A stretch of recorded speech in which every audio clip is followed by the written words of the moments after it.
Good. Jaspreet's put his hand up. Jaspreet, you've put your hand up before we started. Would you like to say something?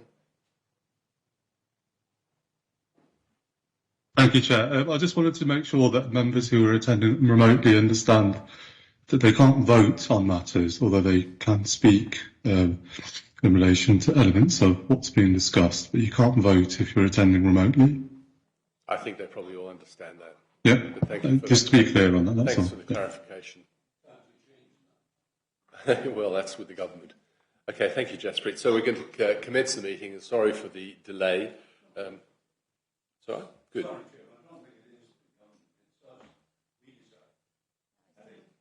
That is the government. Yeah. But certainly not this committee. Thank you very much. So I need to start the meeting with the normal standard announcement, which I will read out. Good morning and welcome. It's the Planning Committee of the 15th of December 2022.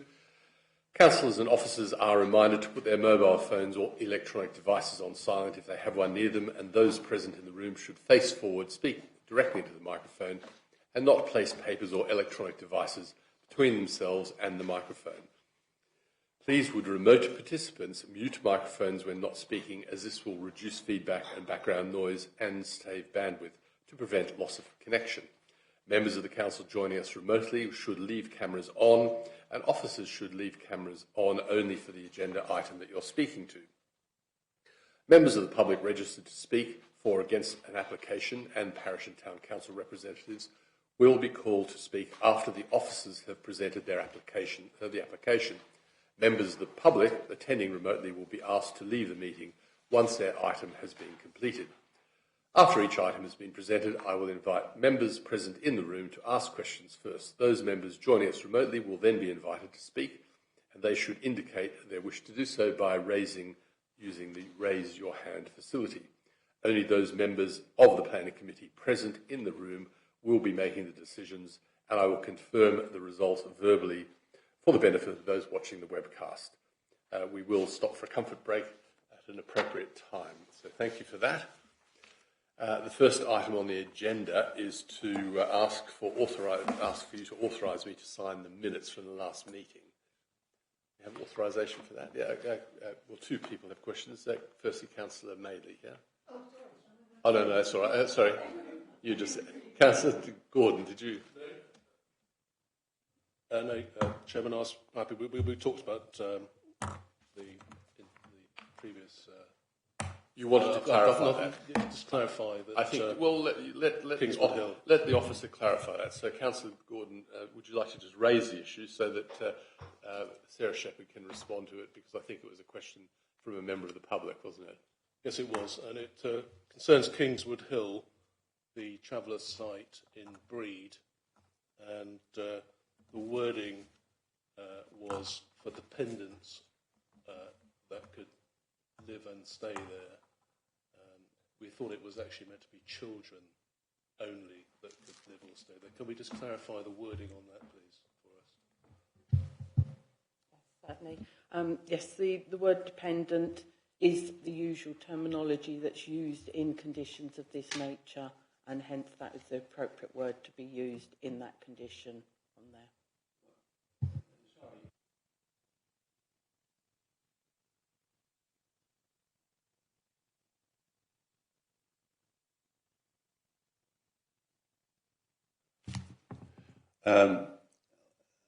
I believe that we, the committee, felt that it applied just to children, not necessarily to other dependents. But unless Jaspreet wants to say anything differently, dependence is the word that's always been used. Right. You don't ever see the terminology children put into these conditions. It's the use of dependent. Is there any? But Jaspreet, yeah. If I could clarify, yes, that's the correct terminology as the plan in terms of what's the planning inspectorate would expect to see on a condition, and it would be the only terminology that would stand up to an appeal. Miles, I think you've got something to say on that. I was just putting my hand up in case, so Jaspreet has stepped in and answered the question. Thank you. if Sarah could confirm, I don't think dependents would relate to anything apart from children or stepchildren or others. Yeah. It doesn't relate to other adults. Would that be correct? Yeah, no, that would normally relate to, as you say, children. But that's the terminology that gets used. Yeah. Okay, that's understood. Thank you. Happy for me to sign the minutes on that basis? Thank you very much.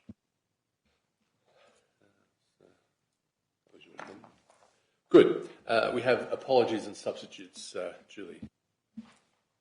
Yes, we've got apologies from Mrs Barnes, Councillor Byrne, Councillor Curtis, Councillor Prochak and Councillor Stevens, and Councillor John Barnes is attending as the substitute today for Councillor Mrs Barnes. Thank you very much. And we don't have any additional items or withdrawn applications today. Do we have any disclosures of interest?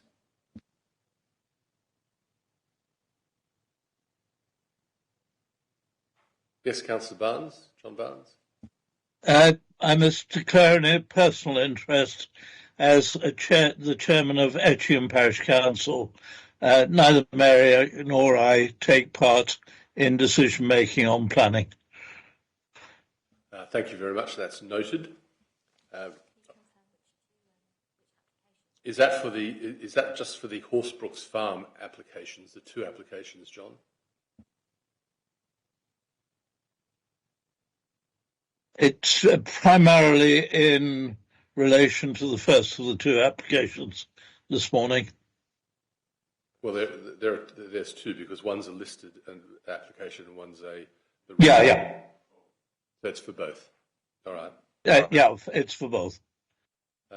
Councillor Maynard, you would like to make a declaration? Yeah, just in case anything comes up that pertains to East Sussex County Council interest in highways, especially on any application, I just declare a standing interest as an executive member of East Sussex County Council.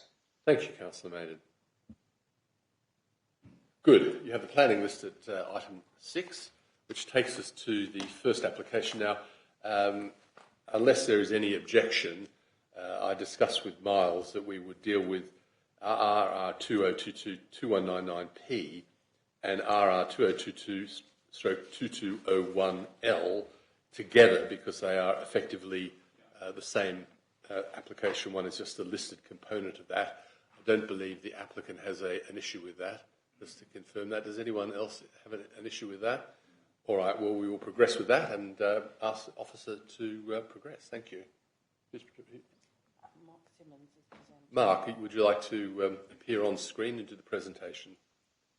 Oh, before Good morning. I should say, just before you start, Mark, I think everyone has had circulated quite a bit of additional information, some of which was corrections to or the report or clarifications, and a number of photographs of the site, and I believe the officers will be showing a number of the pictures, and do apologise to all applicants that site visits were not able to be made this week, and hopefully those pictures will do as good a job as they can.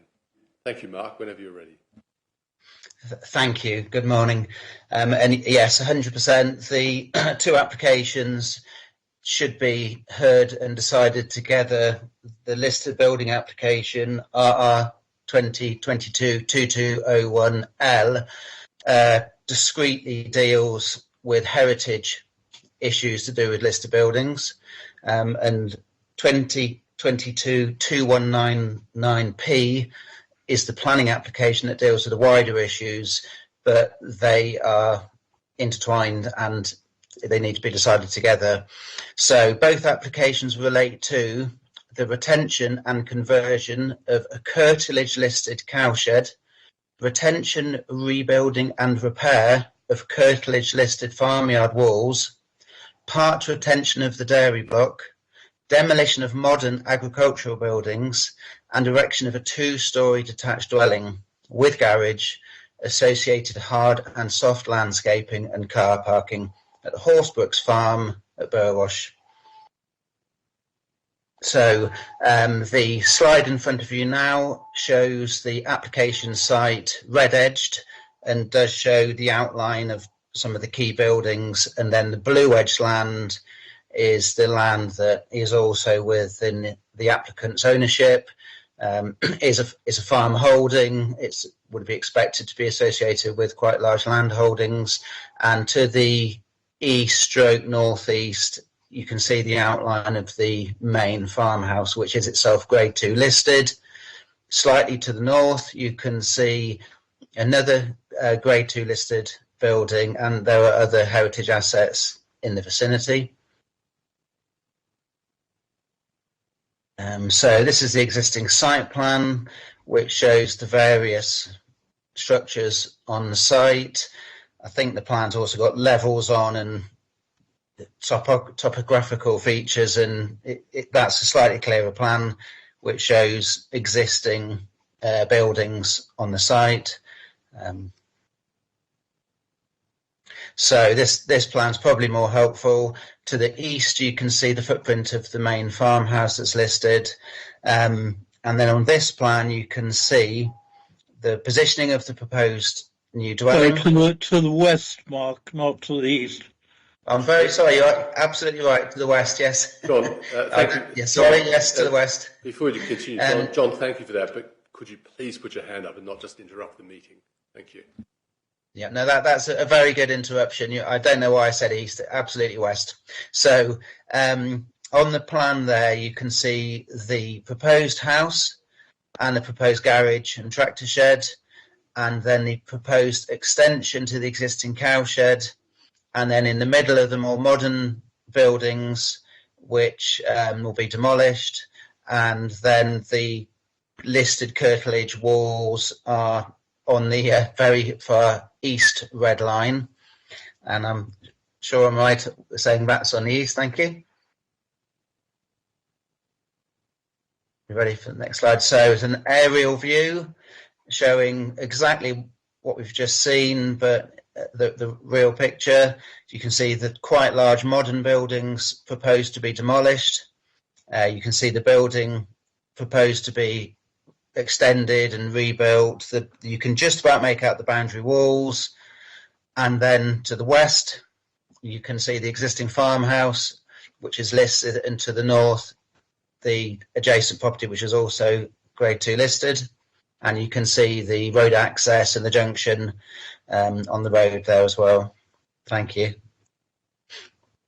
So some more aerial views. These are useful to show the more historical context. These are going back to the 1960s and the 1990s, showing the older structures in place. We've got some photographs here which have been provided by the applicant, which are images from Google Street View, and they show long distance or longer distance views of the site. It does show there is screening around the actual site itself and on the lane. Now that's clear. Thank you. We've got a view of the farmyard from the drive. You can see the more modern asbestos style boarding on the site, and you can clearly see the more modern building within the site, and then some internal photographs of the cow shed.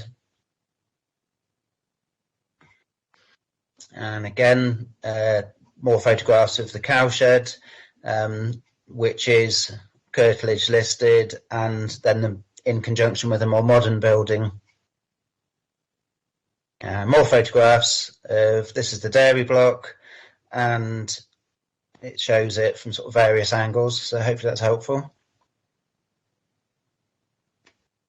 Another view from within the farmyard. These are the existing floor plans and elevations of the cow shed. Also shows the large agricultural, sort of more modern buildings. The dairy block, existing plans and elevations. Proposed floor plans. So you've got the proposed floor plan of the house, shown clearly there, ground floor and first floor. And then elevations showing the proposed new house.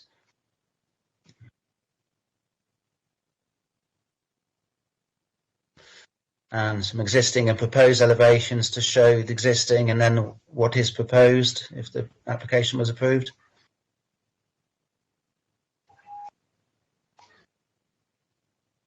And again, more existing and proposed elevations just to illustrate what's actually proposed. That would be the garage building and tractor shed. Okay, then I'm just going to run through my presentation and of the key points that officers consider material to the consideration. We've looked at the plans. We've seen the description of the application that's proposed. So officers are recommending the proposals for both applications, the full and the listed building application, for refusal. The report sets out the reasons. There's been an addendum report which has been circulated at committee today, which has some minor corrections and clarifications that the agent and applicant have pointed out to us. These do not affect the officer's recommendation. I will run through the issues which are informing the officer's recommendation for refusal.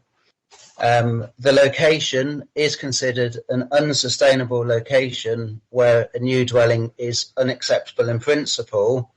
There is no justification being put forward that convinces officers that a new dwelling should be approved here. We do not accept that this is enabling development. Enabling development is a very specific form of development that can allow for new development to take place, which is really to ensure the conservation and ongoing use for a heritage asset. The wider benefits of an enabling scheme should outweigh the disbenefits. To summarise why we believe that these applications do not meet the criteria for enabling development are that there has been no demonstration of benefits, especially public benefits, to outweigh the disbenefits. There has not been a demonstration of the heritage asset market value, what the cost of repairs would be, and then how the repairs, conversions and new build of a house would then outweigh those conservation costs. Alternative means of securing the future of the heritage assets has not been demonstrated or discussed. Market testing has not been discussed or demonstrated. The main farmhouse, which is the main listed building on the application site, is not considered to be at any risk. It is in excellent condition. There's no issue with that building. So enabling development, which has been put forward by the application, relates to buildings which, and it has to be said, the buildings we're looking at, the cowshed, the boundary walls, the other structures, they're not listed in their own right because they've been specifically picked out for their architectural historic merits, although they do have some, we acknowledge that. They are curtilage listed, so because they happen to fall within the curtilage of a listed building and have been there since 1948, they fall under a curtilage listing, which does protect buildings within the curtilage of a primary listed building. So officers do not consider that the proposals put forward are justified in terms of the works to the structures, including the curtilage listed structures, and the design of what's been put forward is not considered acceptable. The new house that's been proposed is not a rural vernacular. It has modern elements which are not in keeping. It's a reasonably large property. The resubmitted application has been reduced in size. The width and depth are the same as the previously refused application. The ridge has been reduced by around 900 millimetres, which is a significant change in height, but it's still 8.4 metres to the ridge. This is still a fairly substantial property that's been put forward. It dwarfs the cowshed that would remain. It would completely change the setting of the curtilage listed buildings, and officers consider that it would have a detrimental impact upon the setting of the main farmhouse and other listed buildings in the area. It would change fundamentally the setting and the experience of those listed heritage assets, and we find that that is unacceptable. So we put the applications forward recommended for refusal for members' consideration. The one final point of clarification I need to make is that in the recommendation of refusal for the full application, the section of the National Planning Policy Framework that's referenced needs to be changed to section 66 to be entirely accurate, and that is something that officers would obviously change before issuing a decision notice. Thank you very much. That's the end of my presentation. Thank you, Mark, and we'll be back to you in a few moments. We have two speakers today. Firstly, the applicant and also the agent for the applicant. I'm going to ask Mr. Kennedy Clark, I hope I pronounced that correctly, to come forward to the speakers' table. And I think our clerk has explained to you the process. You have 5 minutes. When you're speaking, you've got to push the button on. When you're not speaking, turn it off, because that directs the camera to you or to whoever else and helps the video recording. After you speak, there'll be opportunities for the members to ask you questions. So whenever you're ready, please start. Thank you very much, Chairman, and good morning, councillors. I hope you can all hear me clearly. Thank you. I'm Neil.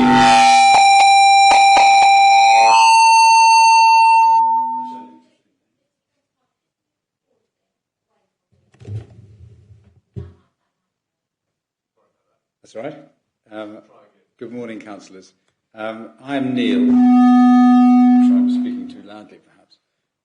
I'm Neil, and this is my wife, Anna, and we are the scheme applicants. Thank you for giving us the time to talk to you this morning. I was born in Sussex 60 years ago, and we've lived at Horsebrooks Farm. Shall I pause, Chairman, and allow the... I apologise. No trouble at all.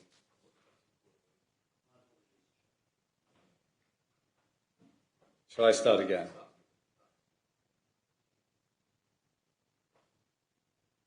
Shall I get going? Okay. Good morning again, councillors. I'm Neil, and my wife, Anna, is here today. We are the scheme applicants. Thank you for giving us the chance to come and talk to you this morning. I was born in Sussex 60 years ago, and we've lived at Horsebrooks Farm, which you've just been hearing about, for 30 years, so half my life.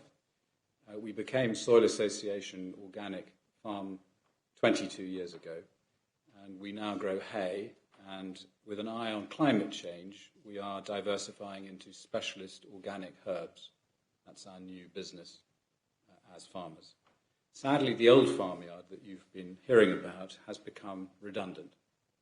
The 1960s asbestos cement sheds that we used to use as grain stores, which you saw some pictures of for oats and beans, are becoming dangerous and they need to be removed. And the 18th century curtilage-listed cowshed that you also saw needs restoring and renovating. And it also needs revealing because it's hidden, as does the curtilage-listed boundary wall. I would now like to cover 4 distinct matters, 2 of which I'd like to come back against your, or to comment on your officer's report. And then my colleague Peter Young will summarise and conclude for you. Firstly, I'd like to deal with scale, which is one of the things that the officer talked about. Your officers are concerned that the proposed barn roof is too high and the scheme is too bulky. With respect, we strongly disagree. I'd like to make 4 points to you this morning. We've already reduced the height by 10% to 8.4 metres. Our heritage advisors tell us that anything less than this will negatively impact the proportions and will not allow the barn design to reflect what was here in the past. It's based on the old threshing barn that burnt down in the 70s. You've all seen the pictures now. It's a very beautiful building that burnt down, and we're trying to replace that. Secondly, your officers have not mentioned that this 10% reduction, which was significant in itself, has actually reduced the roof bulk by 20%. That has been a reduction in this scheme that was refused some months ago. The third thing I'd like to say is that the 8.4 metres height leaves the barn roof sitting well below the original roof height of the structure that was there, the threshing barn. If you look at the site, what we're proposing will be lower overall. And lastly, again, something that your officer has completely ignored, is that this overall scheme is reducing the footprint and bulk on this site by a third, 30% reduction in what is there at the moment. The whole thing is being reduced in scale. The The second matter I would like to turn to is design. Your officer seems happy with the scheme design overall, except for two comments they've made. One is on the south of the new barn. They don't like and say that there's too much glass and there's too much symmetry. They also would prefer stone rather than timber for the cowshed walls. This is not a problem. We're very happy to redesign the south of the barn, and we are very happy to rebuild the cowshed wall in Sussex sandstone. If councillors concur with this, we're very happy for this to be conditioned. The next thing I'd like to talk about is sustainability, which I feel probably most strongly of all. Your officers have refused this application initially, saying it was in an unsustainable location. They now seem less concerned about this, but the reports presented to you still imply that having a 3-bedroom dwelling, which is what this will be, is somehow unsustainable. I'd like to make 4 points in respect of this. The first is that we and our neighbours have lived here for decades. We've been here for 30 years, and we do not consider ourselves to be unsustainable. We drive, of course, but we also cycle and we walk to both Etchingham and Robertsbridge and to Burwash. Indeed, there has been a hamlet of dwellings here since the Middle Ages. I have personally visited the Lewis Records Office myself and inspected the tithe maps to see this for myself. It is a vibrant hamlet, a vibrant community, and it is simply not unsustainable. I feel extremely strongly about this. Secondly, we've provided a highways report at vast expense, which considered every other reasonable use of these buildings, every other use. The report confirmed that our scheme will create an average of four traffic movements on average per day. Every other use, such as storage or workshops, which we could do with this site, had far higher vehicle movements. One had 116 movements per day. That's the alternative for this site. In other words, residential is the most sustainable use possible from a transport perspective for this site. Thirdly, we've committed in the scheme, I think rather imaginatively and creatively, to provide and install electric bike solar charging system. This will provide 3 free electric bikes to the occupiers so they can cycle in a few minutes to the local shops and to all the local services, and a choice of 2 mainline railway stations, Etchingham and Robertsbridge, which are only 12 minutes away by bike. It's completely ludicrous, I respectfully suggest, to say it is an unsustainable location. Lastly, we've striven to make the scheme green and sustainable. We reduce the carbon footprint with a heat pump, LED lights and recycled materials. We're making optimal use of previously developed land. This is a developed site, and we'll decontaminate it of asbestos, which is on the site. It is not, as your officers say, in the open countryside. It is a developed site within the boundary of our existing sustainable hamlet. Lastly, local support. Again, I feel very strongly about this. 3 important points which were not included in your committee report. Firstly, the pink notice has been up for 8 months. We haven't had a single objection. Secondly, we've had 16 strong letters of local support. Etchingham and Burwash are both strongly in favour. So may I finish by saying that we've lived here for 30 years. We are not short-term property developers. We're baffled as to why this has been rejected without any attempt at negotiation. The site is redundant and derelict. It blights the area. The solution is the scheme in front of you today. It offers a significant visual improvement and secures the future for this historic farmyard for generations to come. Thank you very much.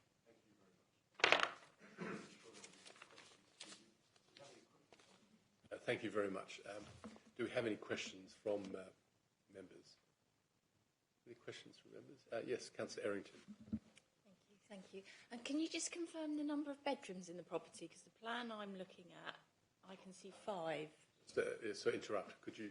I'm sorry. It's really annoying to have to turn your microphone off. Okay, sorry. Now it's working? Yeah.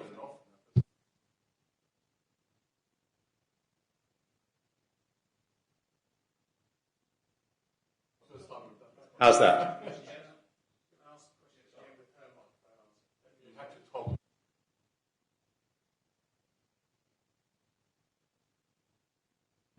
Thank you. Looking at the plans that are dated September, I can see 5 bedrooms. You mentioned 3. Could you just clarify, please? Yes, thank you. Good question. The main barn that we've been talking about, which is I think where the issue of height is a 3-bedroomed dwelling. That's the barn. But there is an ancillary bit. As you come around the corner, you go through a little kitchen, and there is some ancillary accommodation of 2 rooms there, which could be bedrooms or an office or something like that.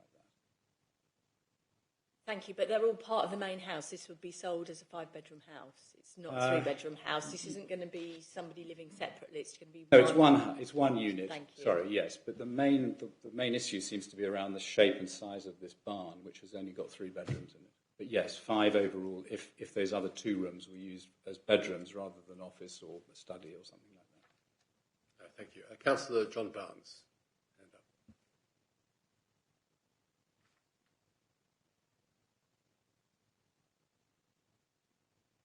Chairman, through you to the Speaker, I had 2 questions.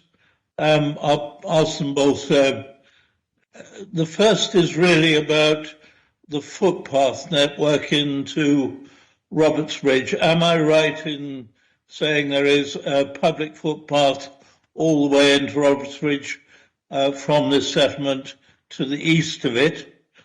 And the second question is, could you say a little more about the barn that burnt down? Because I believe you said that this is, the design of the new house is akin to that barn which once stood there.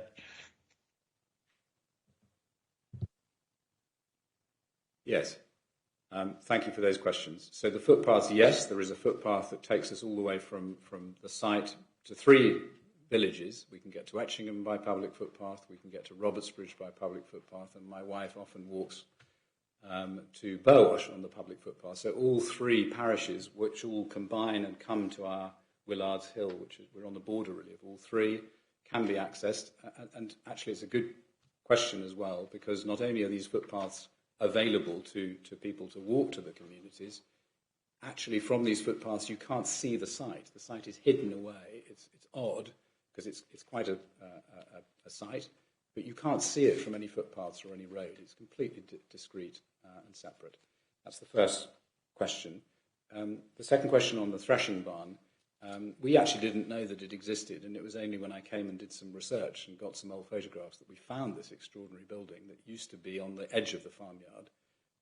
It's 17th century, beautiful timber frame building. We actually have got some photographs from inside it as well, which show how beautiful it was. And in creating this scheme, which we spent a year doing with all the experts we could possibly find from Sussex to help us, the design of the new house, which is a barn, is structured to reflect that building. So the old building that was there, we felt it was important to bring that back to life and have it in the farmyard for future generations. Okay. Thank you. Thank you. Any other questions? Any other questions? Well, thank you very much. And you raised a number of issues in your presentation, in which I know the officers have been writing down to respond to as well.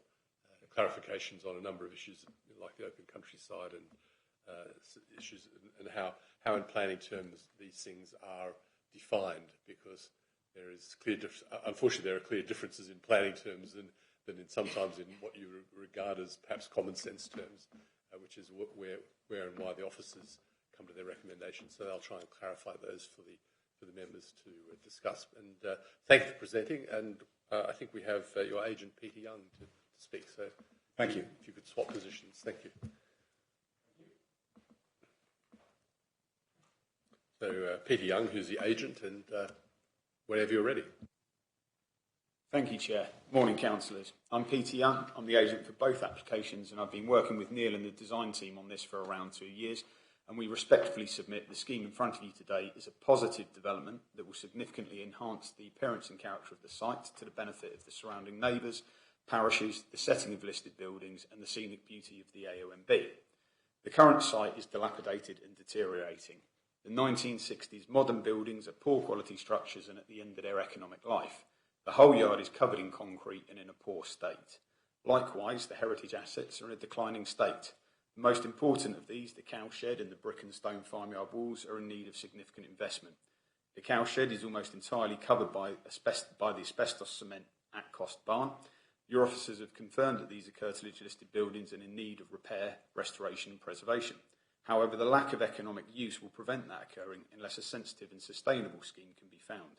Residential conversions of farmyards are well understood. The NPPF is supportive of the reuse of redundant rural buildings, especially where there are heritage assets. Historic England have guidance on how to preserve yards when a conversion takes place, and our heritage consultants, who specialise in agrarian conversion, have followed the guidance along with your own policies. This was fundamental to the design process and ensures the proposal will conserve the setting of all the heritage assets in Willards Hill. The parlour state of the yard offers a clear opportunity to build back better and deliver a scheme that restores, enhances and preserves the farmyard. The proposal must be assessed against the yard's present low quality appearance. We submit that it cannot be reasonable for your officers to conclude that the new barn will unacceptably impact heritage assets due to height. They need to take into account and balance any concerns regarding height with the appearance of the yard and the sheer scale and volume of built form within it. The proposal declutters the site, better reveals on-site assets and delivers a new building with an architectural language that is in keeping with the site and based on the threshing barn that once stood there. Concerns about its height do not acknowledge the historic presence of this taller building, nor do they fairly reflect the importance of steeply pitched roofs in a barn-style design. The focus on height also masks the significant reduction the proposal delivers in scale, footprint, bulk and mass. It is also highly important to note that the yard is hidden from view. It is not on a public highway and there are no public rights of way which overlook it. This is an innocuous part of the countryside and not, as your officers say, a prominent location in the AONB. The architects have shaped the design around the checklists in the High-Wheeled Housing Design Guide and had regard to the East Sussex Integrated Landscape Assessment, neither of which your officers appear to have acknowledged in their report. The latter clearly confirms the general location is a visually contained part of the AONB. Whilst the proposed barn might be 2.8 metres taller than the existing cement barn, it is set at the rear of the site where levels drop slightly. It will not occupy a prominent location, especially when tree cover is considered. As there are no public vantage points from where the development can be viewed, so the height of the proposal isn't really material to AONB considerations. What is more important is that the design, form, materials and shape reflect the high wheeled, and the proposed barn form would be anticipated in this landscape. The layout restores the legibility of the farmyard walls, which elegantly contain the development and offer wider benefit to heritage assets and the AONB. The applicant has been significantly supported by local residents who universally prefer the proposed scheme compared to the state of the current yard, with many welcoming the positive impact on the AONB. The scheme improves the frontage for local residents through the removal of the largest and most prominent buildings on the site. This opens up the site and the new barn is located as far as possible from neighbouring listed buildings. The proposal removes nearly all concrete and replaces this with permeable surfaces and grass. New areas of hedging and trees will be planted as guided by our ecologists with the aim to deliver a biodiversity net gain. The architects are proposing a fabric first approach along with thick insulation and local materials to ensure the build is sustainable. This will be delivered with renewable technologies that do not compromise the setting of heritage assets. Contrary to your officer recommendation, this is a very positive scheme. It will deliver against all three limbs of sustainable development. It will positively regenerate and restore the site. It is a sensitive development that has responded to all constraints and will deliver an attractive scheme benefiting the local area and safeguarding the AONB. We respectfully submit that you should reject your officer's recommendation and support this high-quality scheme. Thank you, Chair.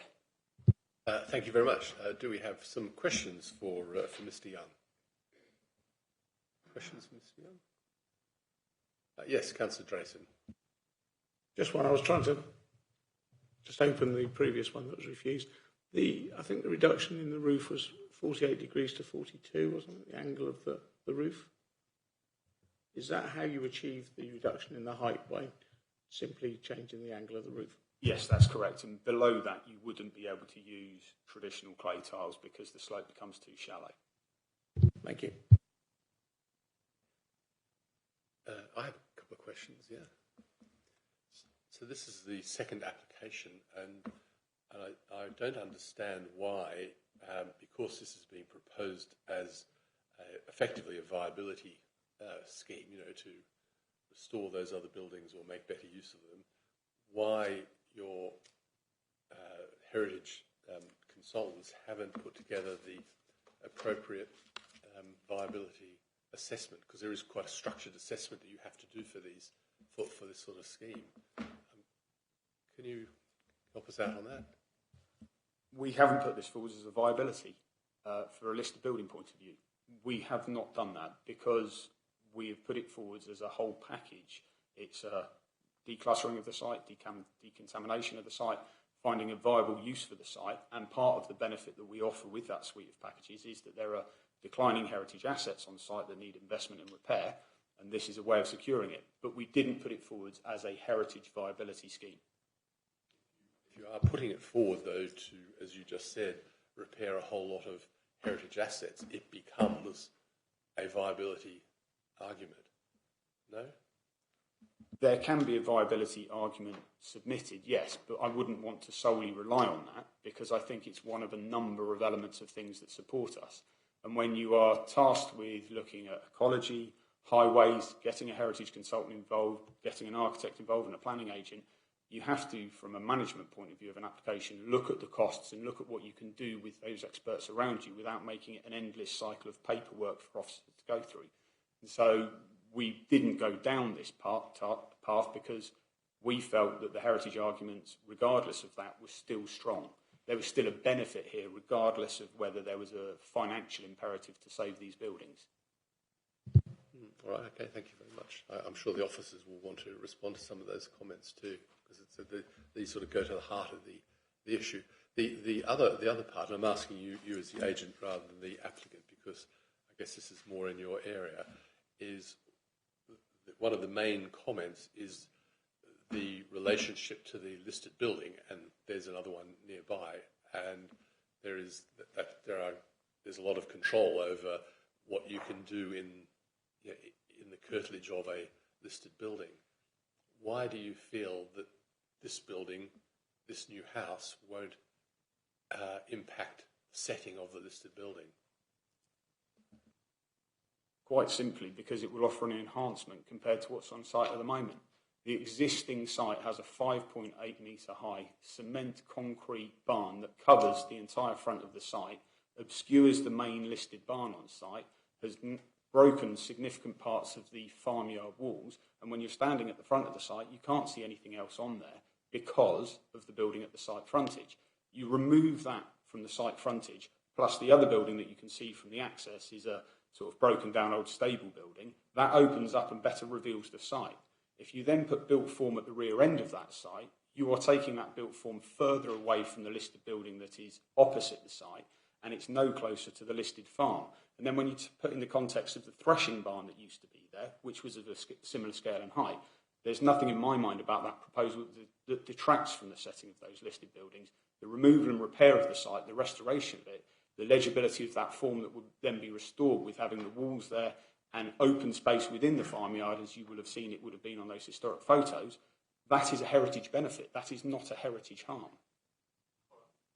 Thank you very much. I appreciate that. Do we have any further questions? Any further questions? Well, thank you very, very much for clarifying those things, and we will start the procedures of discussion. Before we start discussing it, and I am going to ask John Barnes to speak when we do, are there any specific questions for the officers? Any specific questions? Councillor Ganley. Thank you, Chairman. Yes, it's, I've lost it now, paragraph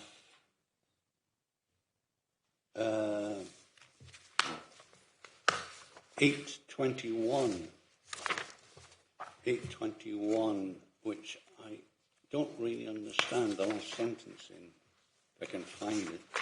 What is it? 30.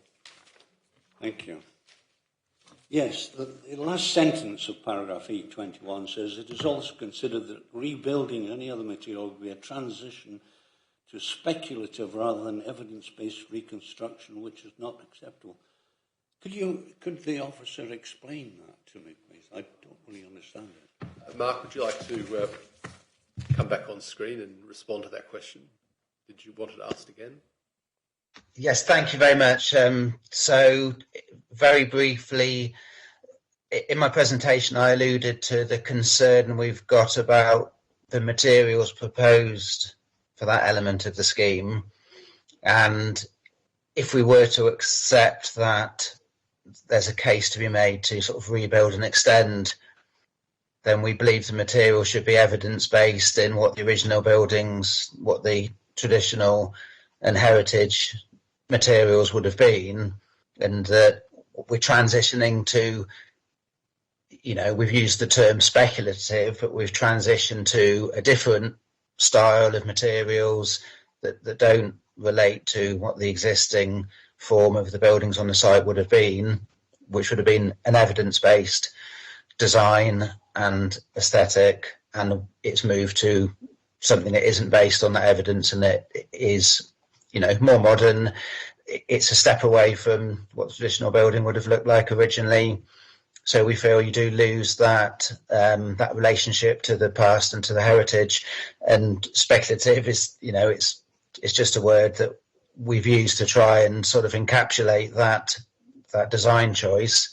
But it's just purely to say that it's moved away from a traditional set of materials and design to a more modern one that isn't sort of anchored or justified with what the original buildings would have been.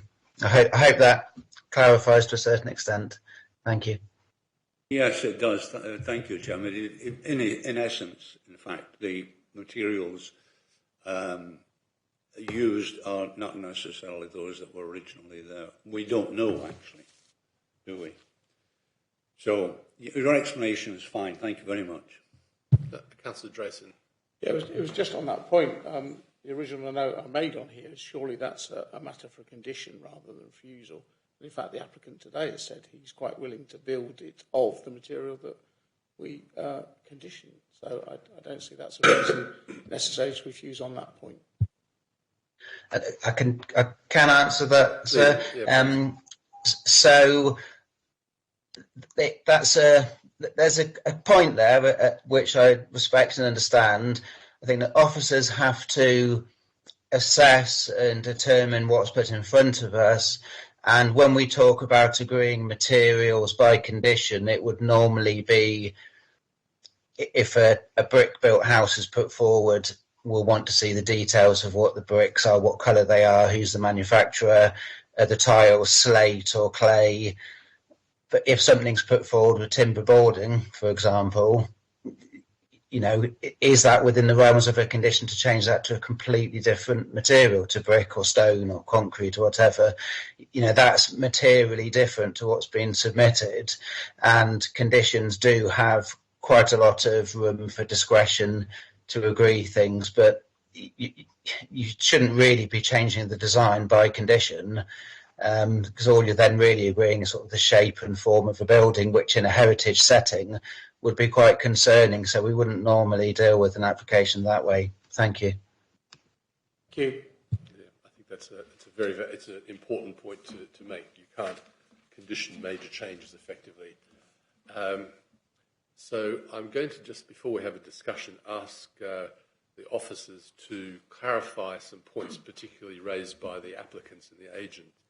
And the ones I noted down was the planning definitions of development in the open countryside and the issue of sustainability and what that means, how that is defined in planning terms, which is how we have to make the decisions, as opposed to perhaps the more common explanation of those words. Did you want to do that, Sarah, or Simon? Did you want to do that? Mark want to do that? Mark, did you want to do that?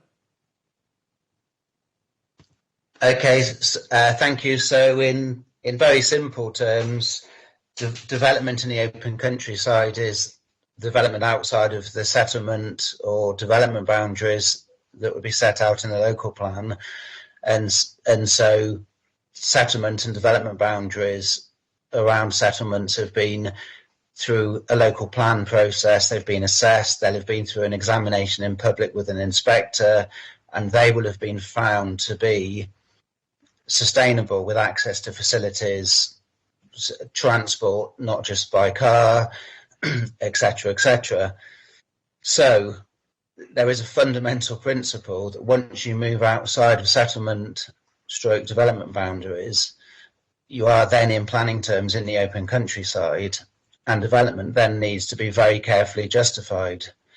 And again, we're going back to sort of one of the main issues with this proposal is no justification of enabling development has been put forward. There's no overarching reason for that new house to be built. So without a justification or an overarching reason of why that house needs to be built, it would be in an open countryside location in planning terms, and that in itself is harmful. It's harmful to the principles of the local plan, and it then creates a form of development that, if repeated over and over again, completely takes away any form of trying to develop through the planning process and keep new development in areas where there is access to facilities and public transport hubs and the things that make a settlement a settlement. So, you know, there's a very clear planning principle there. I hope that's clear. Thank you. Thank you, Mark. So the issue is that the application is effectively falling between two stones. It's not being put forward as a viability development, which it may or may not be able to justify. That's not being judged here because it's not being put forward. On the other hand, if it's not being put forward like that, the principle of development in the countryside would say no, because there isn't a way of justifying it in planning terms. So they're the sort of the issues that you're going to have to struggle with, and also how it sits within the curtilage of a listed building. Does a house with fairly large glass areas actually represent the traditional barn that was there at one time? So there are sort of key issues. Would you go further than that?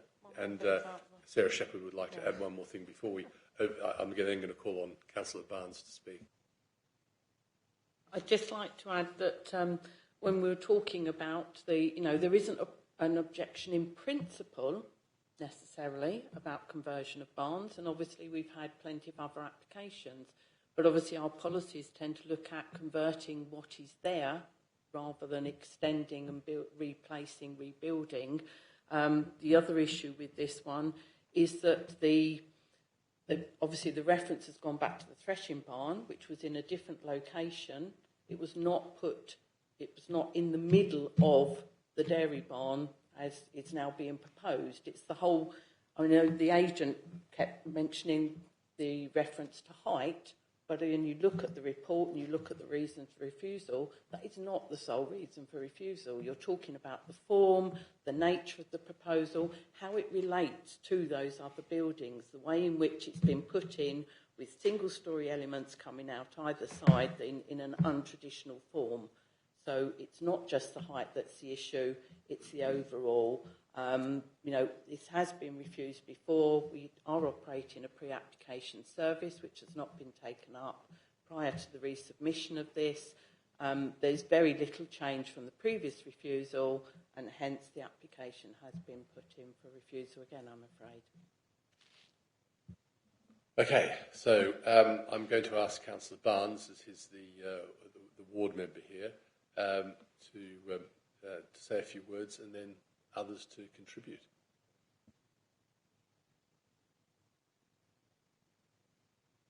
Yes, Chairman. This is very much because I shall have a chance to speak later in the planning debate about my own views.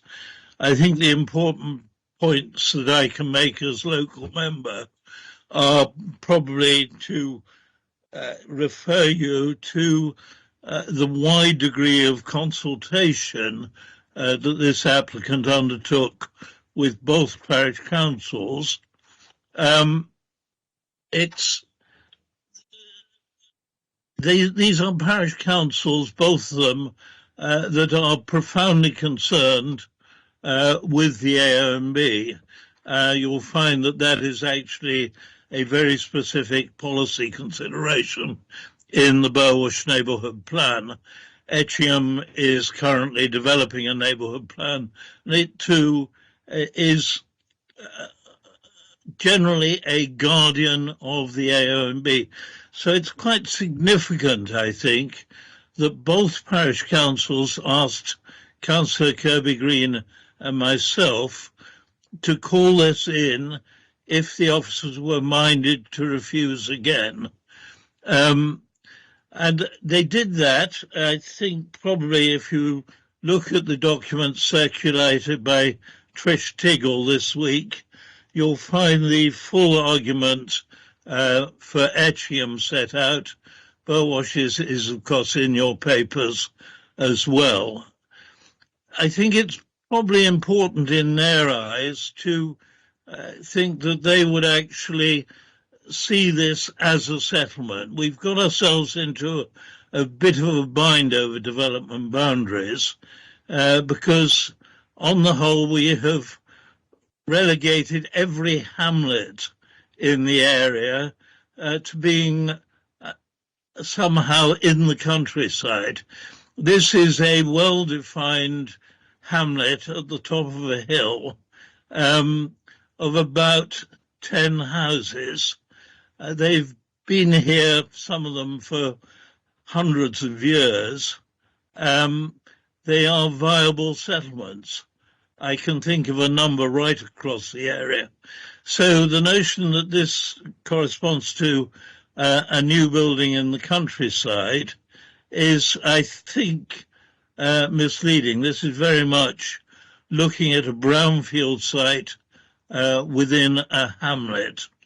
And I think when we come to do the new local plan, you may well want to take into account that that is the view of parish councils in the High Weald countryside.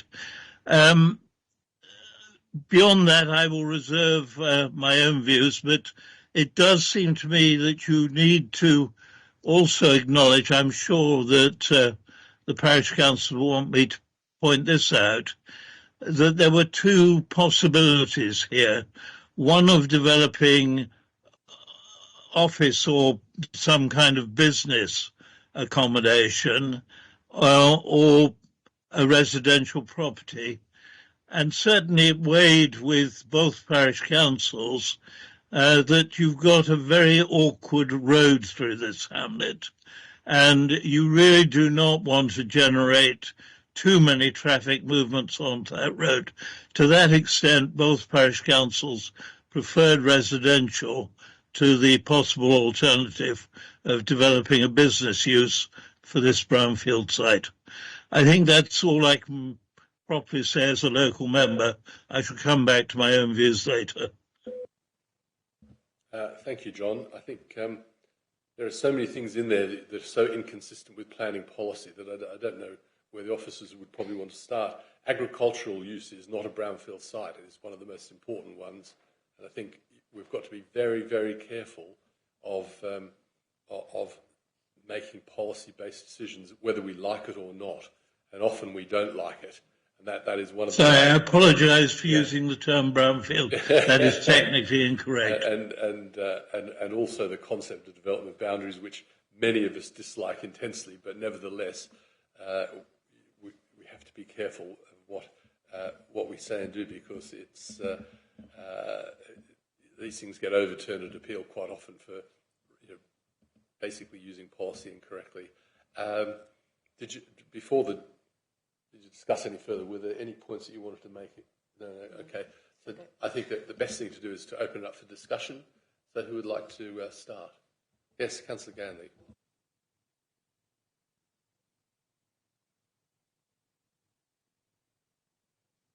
A development, a local settlement, I beg your pardon, a local settlement. Nevertheless, planning law and planning policy states quite clearly that there is a presumption against new development in the A&B outside development boundary. There is no development boundary here. Whether you like that or not, and as the Chairman just said, most of us don't like it very much, that is the planning law, planning policy.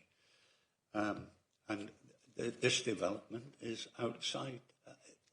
To justify a new development in the A&B outside the development boundary, there are exceptional cases, but none of them apply in this case. I think there are three. Well, there are actually probably four if you add in paragraph 80E of the NPPF, which is beyond me, but I think there are three. I think I'm right in saying there are three exceptions in addition to ATE, none of which apply in this case. So, whilst officers have put forward three reasons for refusal, to me the most important is the fact that planning law and planning policy says no new developments in the ONB outside the planning development boundary. Anyone else would like to comment? No? Yeah, Councillor Errington. I don't know if this is to Sarah or Mark, but what would have made this acceptable? Is there anything that they could have done? And I don't know if I'm allowed to ask, would a 3-bedroom cottage based on the design of the existing buildings, I appreciate that the sustainability would still be there, wouldn't it? It would still be an issue, but the fact it looks to me a very large 5-bedroom house. I'm not convinced that there would only be 4 traffic movements.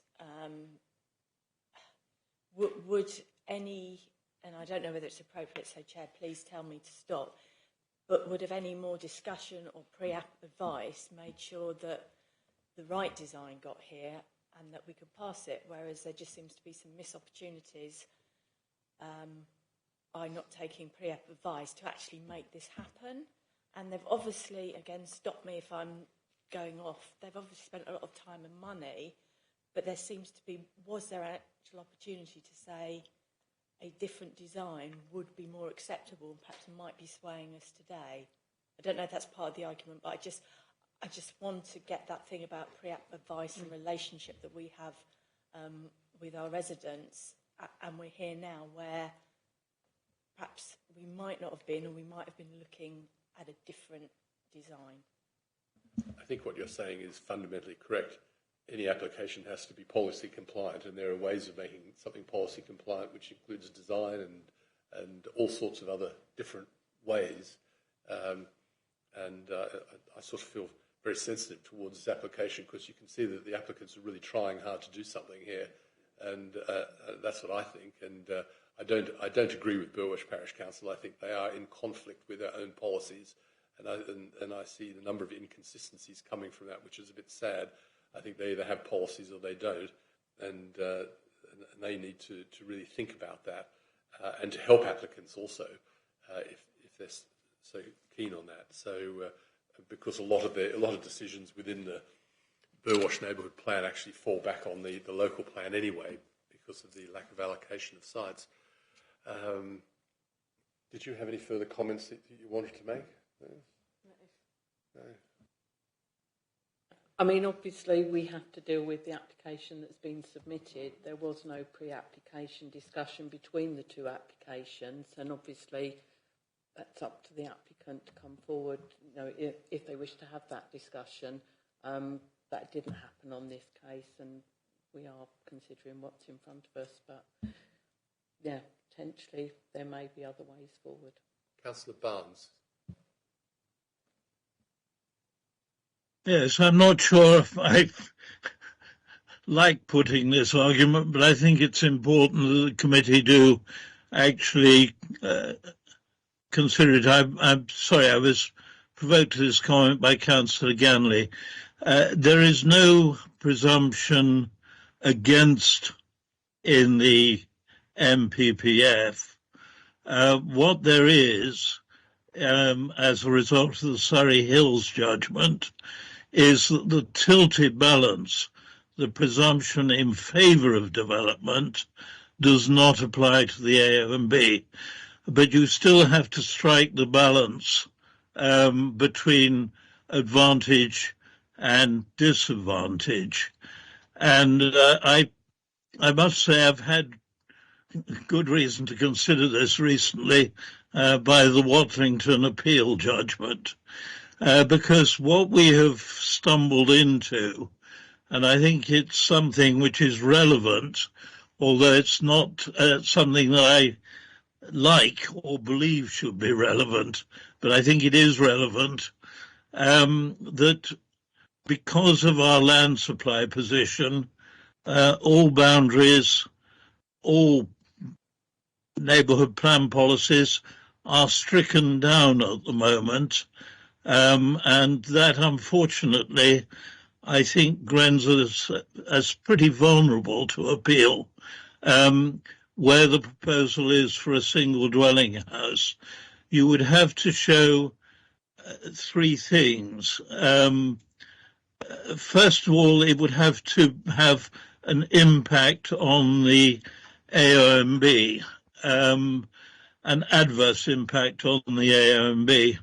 In Waddlington, the inspector found that there was no adverse impact. Here, and I think the photographs actually do it less than justice. They make the whole landscape look flatter than it is. But what is absolutely clear, and I'm always struck by it as I drive along that road or as I walk the footpaths in the area, the entire settlement, apart from the view from the east and the buildings to the east, cannot actually be seen. You constantly have a feeling of surprise as you come upon it. And from the footpaths in the area, you cannot see this particular farm at all. It's very hard, I think, to anybody who knows the area to think there will be any damage to the AONB. Possible damage to the listed buildings. Again, this particular site is only really visible from the farmhouse, and to a large extent, the one other building that might be affected is what's called Willard's Hill House, which was a kind of interim farmhouse, I think, for this building before the conversion of Horsebrook's farm building itself. That's largely concealed by one of the listed walls. So the impact actually is minimal, except possibly on Horsebrook's farm. What I think weighs with me rather more, I set those out simply rather neutrally because I don't actually like the situation that we've been plunged into, but I think we are vulnerable on appeal on this one. What weighs with me rather more, and I think weighed with Etchingham Parish Council, who put this argument to me quite strongly, is that the increasingly dilapidated state of the farmyard itself and the ugliness of some of the modern buildings there is actually more detrimental to Horsebrook's than anything in the new proposal. In other words, the setting, if anything, will be improved by what is proposed. One could leave the site derelict and with asbestos on it, but really I think both removing the asbestos and actually improving the whole appearance of what is a quite outmoded farmyard site is actually a genuine advantage. I think that has to be brought into the balance. I genuinely think the fact that there is no adverse objection locally and that both parish councils are in favour actually is a strong argument for looking on this proposal slightly differently from others. I think you do have to take local opinion quite seriously in planning decisions. Thank you, John. But clearly the committee will want to weigh those arguments. I simply put them forward at the moment. Thank you, John. I appreciate that. Those comments you've made. Miles, I see you'd like to say something. I just want to clarify a couple of points, and that is that in the AONB, the tilted balance can apply when there is no demonstrable harm to the AONB from the proposed development. Obviously, officers argue there is. And the other point is that the policies, if you don't have a 5-year supply, aren't stricken down. They are considered to held to be then out of date, but that doesn't necessarily mean they have no weight in decision making. So just to clarify those 2 points. Thank you, Chair. Thanks, Miles. Yes, John, I think we understand where you're coming from. I think, as I said earlier, this application falls between two stones, and I think the argument that you were just making there, John, was actually one of viability, and that's not been done for that reason. And actually, it looks to me like there could be another way forward for the improvement of this site, but unless it's justified the right way, where our hands become rather badly tied. Are there other comments to be made here? Does somebody want to put forward a proposal? Now, I just have to make mention that because Councillor Meeran Norton turned up late, you can't vote on or propose on this one. Sorry about that. You nearly got here in time, but not quite. Does anyone want to put forward a proposal? Well, in light of that, I think I probably need to put forward the recommendation of the officers, and we will vote on that and see how that goes. Does anyone want to second that? You're seconding, Councillor Gandy seconding. So, yeah, well, I think we all feel, you know, that something could happen here, but this is just not right. And in between the refused application and this one, I think perhaps some other discussions might have brought a different result, and I do really feel for the applicant in that sense. Yeah, Councillor Gordon. Yeah, I'd really like to see a way forward in this one. Actually, I'm stuck in a hole at the moment, but we've got planning policy to worry about, and then we've got, you know, some redundant rural buildings. So I'd like to see a way forward somewhere in the future. I would too. I think we're supportive in principle, but for different reasons. So the proposal is to accept the officer's recommendation. Those in favour of that, please raise your hands. Count that number. And 6. And those against? 1 against, and we don't have any abstentions. So the motion for refusal is carried, and I do. We do feel for your application, and say this to the applicants, we do think there's something that should or could be done, but we're a little bit hand-tied on these matters sometimes. So thank you for that.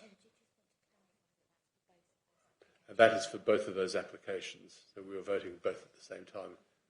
Nobody's in disagreement on that. Thank you. On that basis, we'll move on to the second application, which is further down Main Road in Westfield, and that's RR 2022-1583P. Who have we got on this? Mark Simmons. And we have Mark Simmons again. Mark, whenever you're ready to present. Thank you. Okay, so I'll just wait for the slideshow to appear. Okay, so this is a reserve matters application for the erection of 2 detached 3-bedroom dwellings further down on Main Road in Westfield. The application site is shown in red on the screen in front of you now, with the blue edge indicating the applicant's land ownership, and the site is a parcel of land at the end of the plot of land that belongs to further down. And the red edge shows the access, which comes in off the main road to the plot of land. Key consideration with this application is this is reserve matters application for the details of the dwellings. Outline consent for 2 3-bedroom 2-storey properties has already been granted by the council. So the outline planning permission exists. This is to agree the details. Thank you. This is an aerial view of the site. The site is heavily treed. There's a lot of vegetation on the site. This was carefully assessed, and the design of the application that came forward was found to be acceptable in terms of any impacts on trees and vegetation. The photographs now show the access. You can see the heavy amount of trees and vegetation. It's a very green site. more photographs. There's some fairly mature trees around the site, so the design had to account for that. The construction plan and tree protection, which has all been found to be acceptable by officers, has been carefully designed. So here are the proposed elevations. They're a chalet style, more 1.5 story style properties. They have 2 stories, but the design with the sort of low eaves and the steep roof pitch is more a chalet style than a traditional 2-story house. We find that there's a variety of properties in the area, and there's been other occasions where properties have been modernised or replaced in the wider area.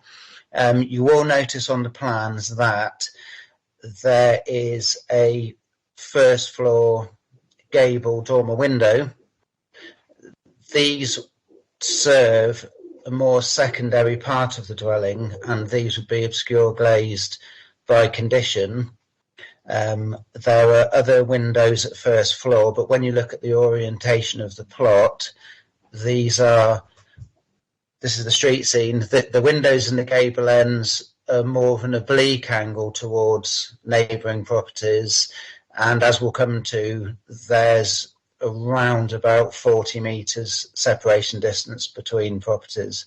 So this is the tree constraints plan showing the very large number of trees around the plot, and the categories from A through to U, the canopy spreads, etc. It's got the root protection areas. This plan is really useful. It shows the orientation of the buildings, and you can just see the end of the neighbouring properties, so you can get a feel for the distances and the orientation of what's proposed, where the windows will be on those end gables with those oblique angles to neighbouring properties. And then you can also see the design has taken into account the existing trees, the root protection areas, which are the red circles. The development has been carefully designed to be outside of those root protection areas, which are wider than the canopy spreads, but they are protected. And the blue line, there's a blue line with dashes on it, which goes around. That would be protective fencing. So officers are completely happy that the trees will be protected through the construction period, and that that's completely acceptable what they put forward. Thank you. Thank you very much. So I think we are on then to the summary, please. I won't read out the whole of the summary. It's there in the presentation for people to see. But officers have looked very carefully at the objections that have been raised. We've considered those. It's absolutely fundamental to deciding the details through reserve matters that there's no harm caused to neighbours. With the distances between properties, the orientation of how the new properties would sit, the vegetation around the site, officers are completely happy there would be no material loss of amenity to any neighbouring properties. We're content that trees have been carefully considered and will be protected, and that the design of the properties is sympathetic and acceptable. So in all regards, and particularly bearing in mind that outline planning permission has already been granted for the site, so the principle is established, we find that they're completely acceptable with these proposals, and we recommend that we grant approval of the reserve matters. Thank you. Thank you very much. Thank you. Before we go on, we have a speaker. Yeah. I wanted to ask where I could find the 5-paragraph summary that Mark has shown on screen there. My summary in my papers is one small paragraph, 3 lines long. Would you like to read that while it's on the screen, or would you like him to read it out? I can't read it. Would you like him to read it out? Yes. Yes, please. Okay. Yes. Mark. Just the officer's summary. That's the officer's Yes, summary. I'll read that out then, sorry, because that's not in the actual committee report. It is just a summary on the presentation, so I can read that out if Please it's... read, and then we'll have the if it's back on screen, please. I'll read it out in full. So before you start, Mark, John, unless it was a sort of administrative matter, before you speak, we've got the neighbour who will be speaking, yeah?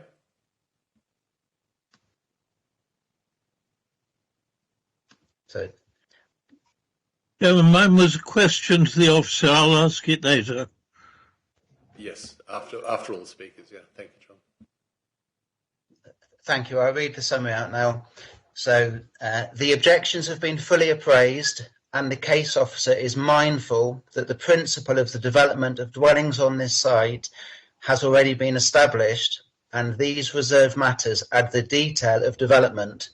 In terms of overshadowing and loss of outlook, whilst new additional buildings would have a greater presence than the current undeveloped site, the proposed dwellings would not, on balance, appear unduly overbearing or cause unacceptable overshadowing to either neighbouring property or other neighbouring properties. The site levels have been highlighted in objections.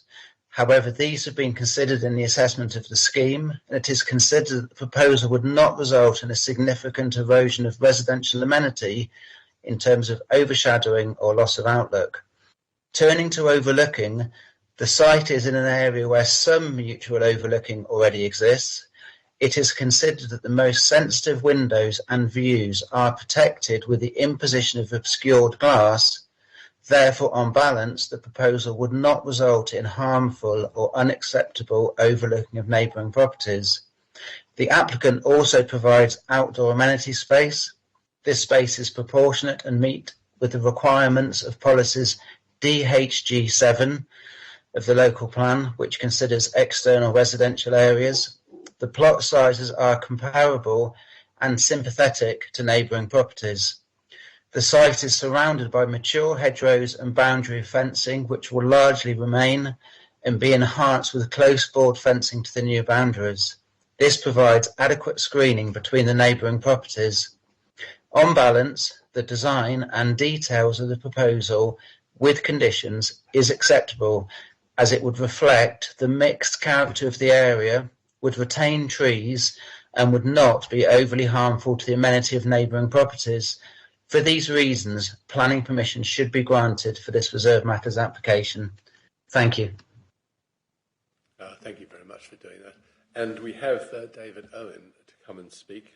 David Owen is a neighbour, and you've been following the procedure, so you have 5 minutes, and then we'll ask you questions if there's areas for clarification. And just whenever you're ready, yes, you need to push the button. You got the idea of that. We've sort of done that training. Thank you.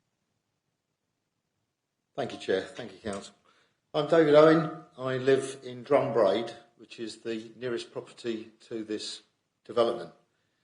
And further to, and in support of our objections previously submitted, I wish to highlight the following matters. This is particularly relevant following Mr. Simmons' presentation. The scale and mass of the proposed houses does not reflect the character of the nearest properties that are situated in Fernley Close.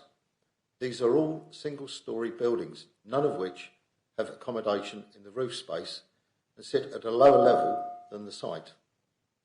The outline planning application submitted back in 2019 was originally for two properties of similar scale and size to those now proposed.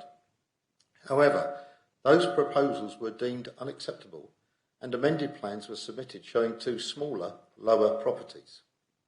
The outline planning permission was then approved with the amended plan for two 3-bedroom detached houses that are 2-storey dwellings of modest height and scale.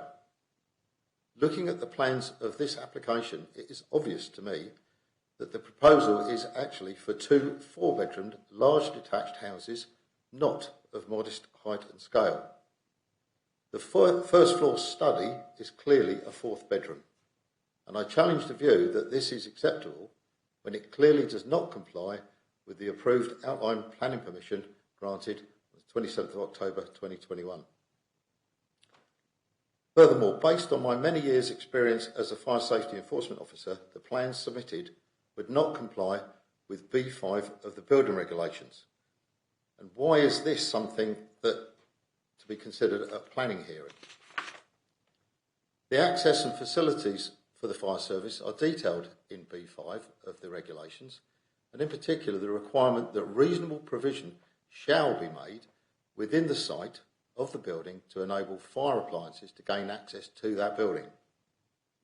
The issue is that to ensure compliance with this requirement, the plans regarding this access road, turning area, size of this area and related construction matters would require major changes. The roadway would need to be constructed to withstand very heavy vehicles, 17 tonnes, have height and weight minimums applied together with suitable and compliant turning facilities. This would have significant implications on the overall site plan and could result in the location or provision of buildings or facilities needing to be changed or even not provided at all. These changes would also result in significant impact on the trees and the nature conservation on the site. The current application includes reference to tree protection plans and other documents, but these have been written against the current plans and not the actual plans that would be needed to meet the building regulation requirements of what actually gets built. These changes do not get referred back to the planning authorities once an approval has been given. As a result, important planning matters are simply brushed aside as unachievable in the battle to meet the requirements imposed under building regulations. It is imperative, therefore, that planning applications reflect accurately what is likely to end up in order for the authorities to make fair and appropriate decisions. I ask this committee to refuse this application at this stage on the grounds of my objections. Thank you, Chair. Thank you, Mr. Owen. Thank you very much. Does anyone have any questions for Mr. Owen? Any questions? John, did you have your hand up to ask a question? Yes, the objector referred to an earlier application, which, and I wasn't clear on, it's not on the planning history. Was it withdrawn, or was it actually refused? That's probably a question for the officers, John. We can clarify that in a moment if you're happy to wait. Yeah? We're just having questions to the speaker at the moment. Okay? We'll clarify that with the officers in a moment. That's okay. Councillor Ganley. Thank you, Chairman. Thank you, Mr. Owen. It's Mr. Owen, is it? Yeah. Sorry, I couldn't remember your name. I was going to raise the issue of access for a fire engine, and so I'm glad you've made the point. I take it that whilst it could a fire engine could probably drive up the drive, although the weight bearing of the drive looks a bit iffy, or perhaps more than a bit iffy, I take it this turning circle is insufficient to satisfy a fire engine. Would you think that is the case? Yes, Councillor. There are laid down parameters about the size and the requirement of a turning facility, whether that be a hammerhead or a circle, and that's based on the physical size and dimensions and turning facilities that are provided by the construction of the vehicles themselves. And each local authority might have specific vehicles that they purchase. So there is an element of flexibility within the regulations to accommodate local peculiarities. Now, within this particular, within Rother, that's managed by East Sussex Fire Authority, and they set quite clear sizes and guidelines. And no, this plan as it stands at the moment wouldn't meet that. The other issue is that if the ground is soft by nature, then a working fire appliance at a working incident would very soon become bogged down and inoperative. So it's not, there are a range of issues around why those regulations are deemed what they need to be. For example, another issue is access. If you compare, say, a fire engine with a refuse vehicle, a refuse car, they access the rear. With a fire appliance, you access all sides of the vehicle, and equipment comes out sideways.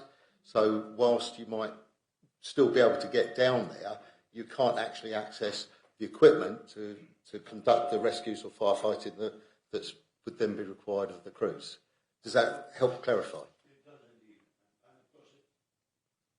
It's full of water going up, so it would make the ground essential that it be hard. Okay, thank you, Chairman. I will be asking officers to respond to that point. Any other questions for Mr. Owen?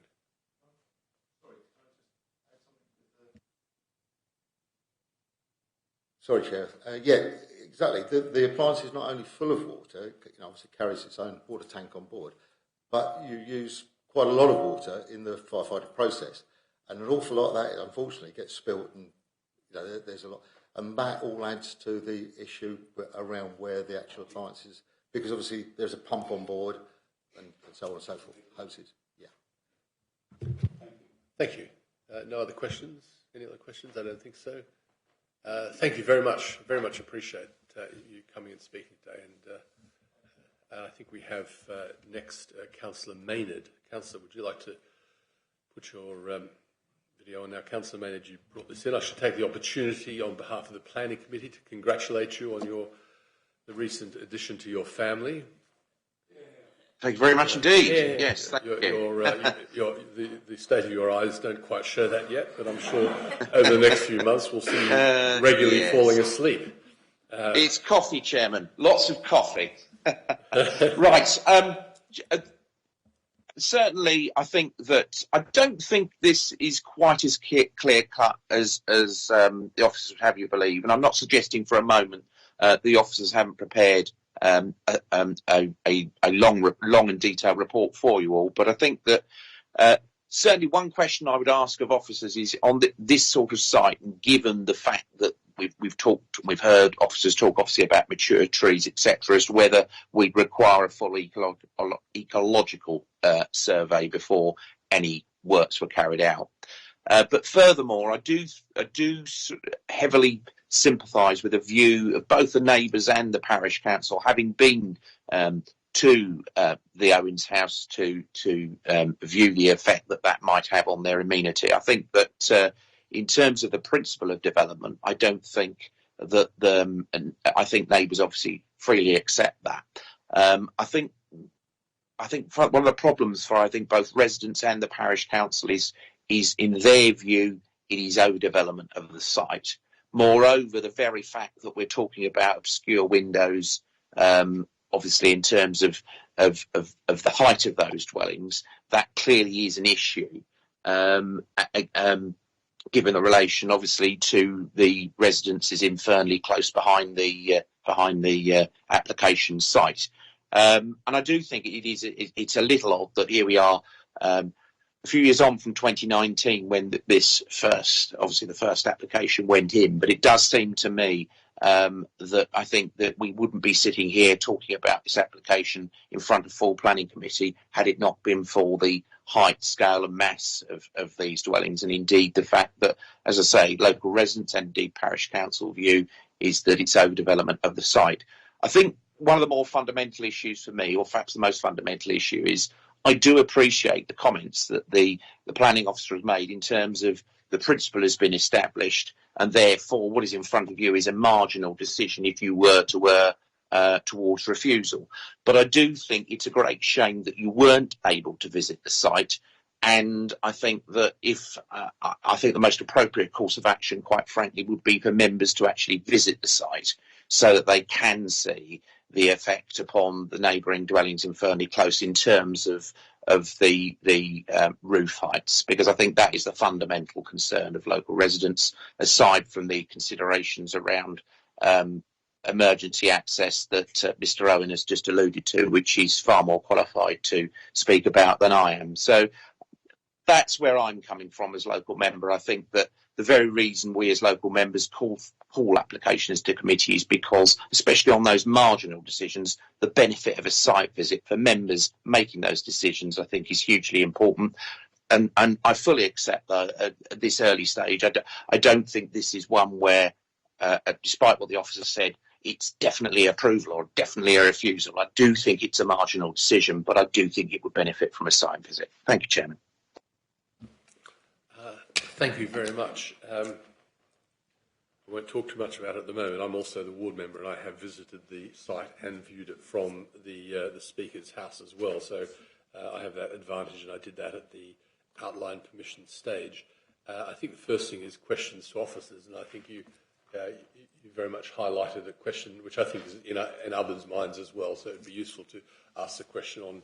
I think it's on accessibility, isn't it? It is, Chairman. It's about access for a fire engine to the site.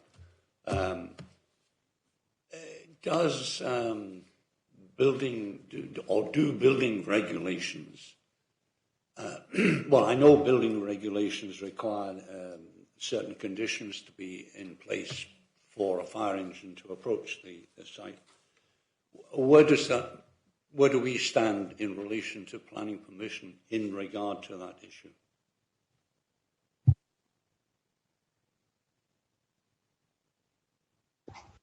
Would you like me to answer that? Yeah, please, Mark. Yeah.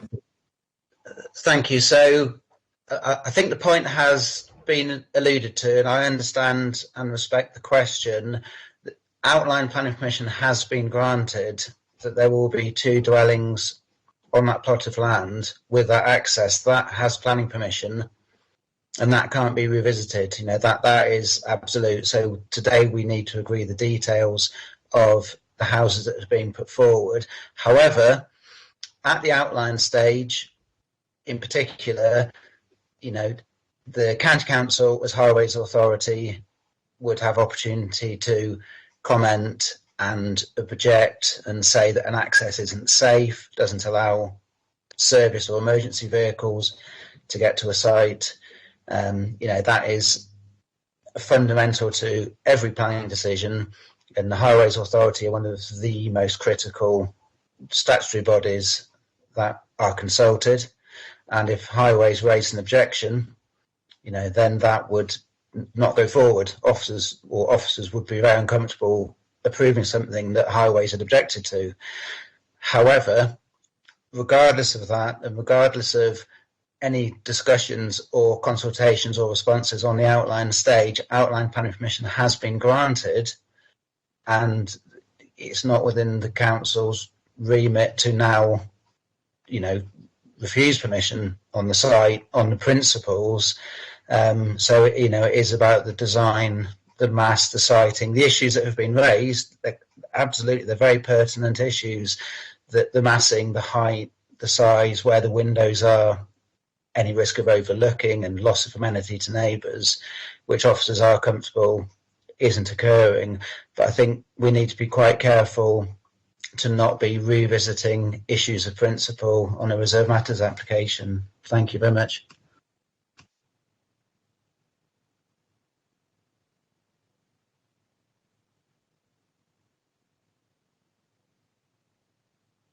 Councillor Nader, my apologies.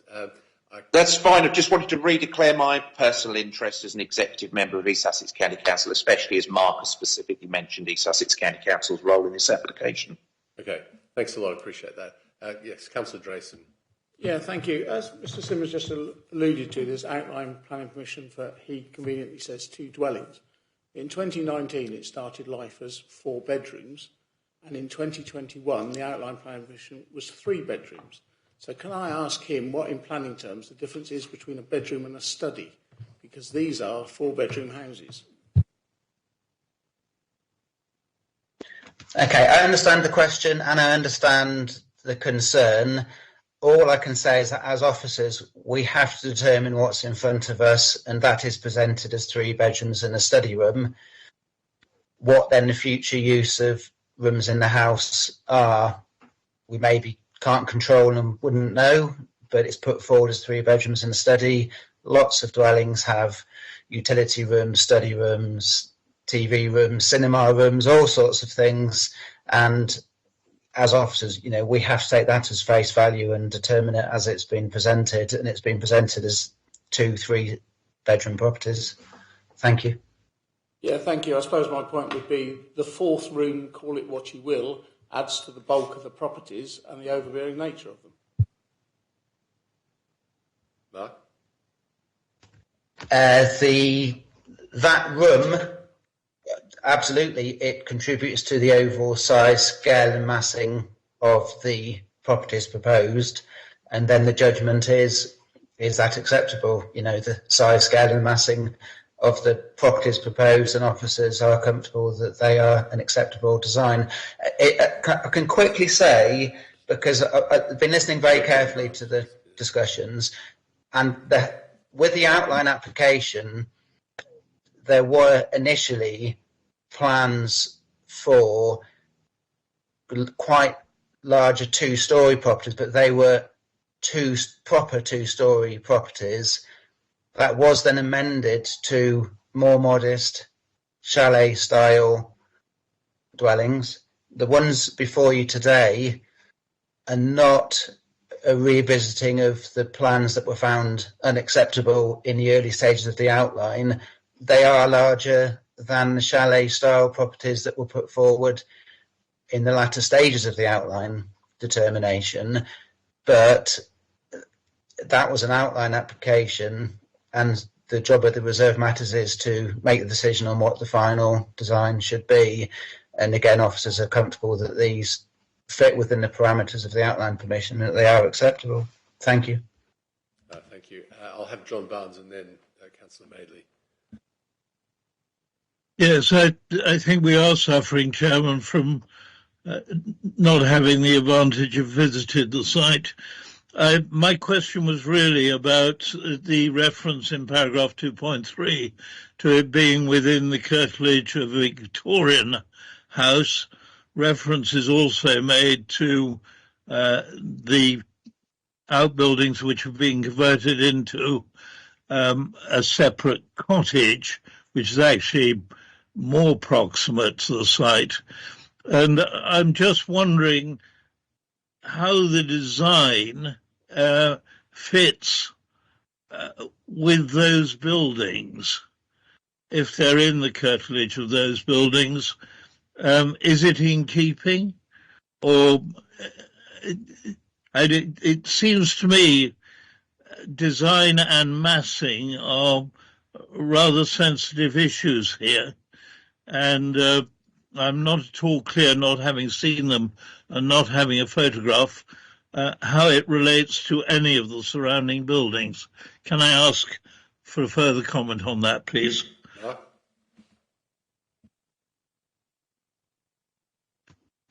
Yes, thank you. So officers feel that there is a variety of size, design, scale properties, particularly in the wider area. Maybe not even just in the immediate vicinity, but in the wider area.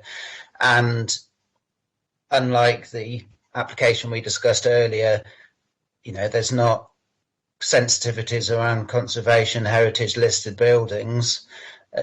And these properties in their own right, the design is perfectly acceptable in officers' view. And that is the judgment, obviously, for planning committee are the design, the size, scale, neighbour amenity acceptable.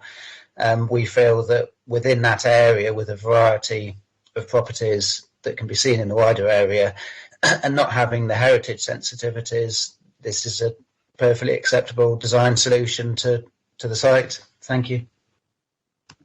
Mark, it's probably best you just stay on screen for a minute. Councillor Madeley. Thank you, Chair. Yes, I'd like clarification from Mark on an earlier point. I believe, and I may have misheard, so my apologies in advance, that there were 40 metres between the properties. Now, not presumably the properties that we are talking about, but was it referring to all the other properties near the site? Yes, thank you. I'll clarify that. So, obviously, the absolutely critical consideration is what would be the impact on existing established residential properties, and I've checked that, and the nearest, if you take the face of the nearest residential property and the face of the nearest new proposed property, it's 39 metres. And as a rule of thumb, and it's not set in law, but a rule of thumb is you'd usually seek 20-metre separation distance between windows of properties. That's generally established as giving a good level of amenity. But here we've got 39 metres is the shortest distance, which is almost double what you'd normally seek with new residential development. So we're comfortable that's an acceptable relationship between the existing and proposed properties in the area. Sounds great. Councillor Gray. Oh, thank you, Chair. Mark, just a couple of questions. Sorry, it's sounding weird. I see there was no ecological survey at the outline permission and none done now. Is it too late to ask for one now? Yes, so unfortunately, too late. You know, the permission has been granted for two properties. It's what size, shape, and where are the windows. They're the issues we're looking at now. The application does contain very detailed information about the trees and how they will be protected, and they've been found to be acceptable. So in terms of the trees on site, that's been looked at really carefully. But it's the wildlife as well, isn't it? The badgers, and that's not been... Yes, I mean, again, that would have been a question for the outline stage of the planning. You know, that was assessed on its merits at the time and found to be acceptable. So I can't really comment further on that at this time. Sorry. It's okay. And could I just ask you about the sustainability of the buildings? I thought in one of the drawings I could see what looked like solar panels on the roof. Maybe I was mistaken. I think they're incorporated. We might have to the presentation back up. I think that they're incorporated in the roof design. I just need to go back to the drawings myself, but I'm pretty sure that was part of what's proposed. In this instance, the application site is within the development boundary, so it is sort of fundamentally considered to be an acceptable site in terms of overall sustainability. But yeah, you know, these things all help. They're proposed solar panels on the roof slope. And presumably air source heat pumps and water capture, things like that. Have they included any other elements of... Yeah, there's a proposed air source heat pump as well. So there are some elements of, you know, renewable green energy, which adds to the sustainability of what's been put forward. So we welcome those, and they're really beneficial. But with the starting point of it being in the settlement boundary, you know, the starting point is it's a sustainable location for development. So those are definitely welcomed add-ons. But, you know, in principle, it's an acceptable, or was clearly found to be an acceptable site at the outline stage. Councillor Norton? Yes, as this discussion goes on, I think it's becoming very obvious that we're quite handicapped in making a decision on this because we haven't seen the site, and I think we should probably defer it. Yeah, that's what I was going to... I have... you can move that in a minute if you like. I've got Councillor Harmer, who'd like to say something too.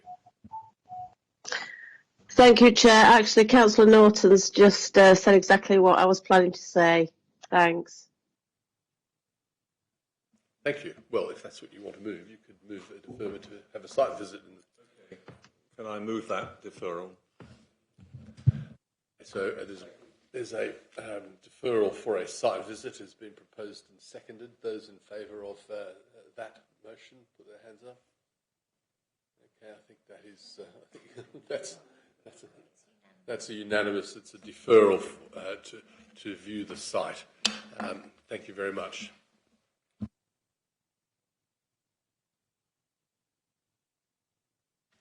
Opportunity for either a quick break or continue through. Which would you like? I believe Councillor Drayson has provided some Christmas things. 10-minute break? No. So we will break for till 20 to 12, yeah?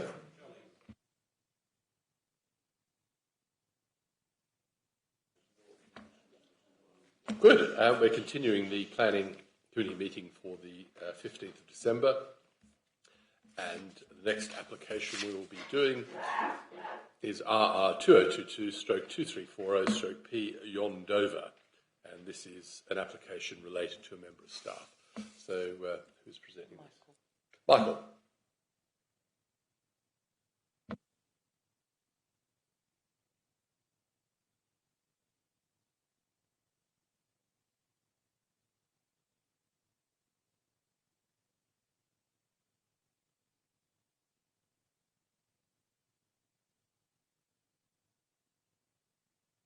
Just getting your presentation up, Michael.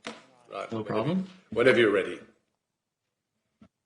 Yeah. So good morning, everyone. So this next application is for the proposed log cabin, for annex use, and it is RR 2022/2340P, and it'll be located at Yondover.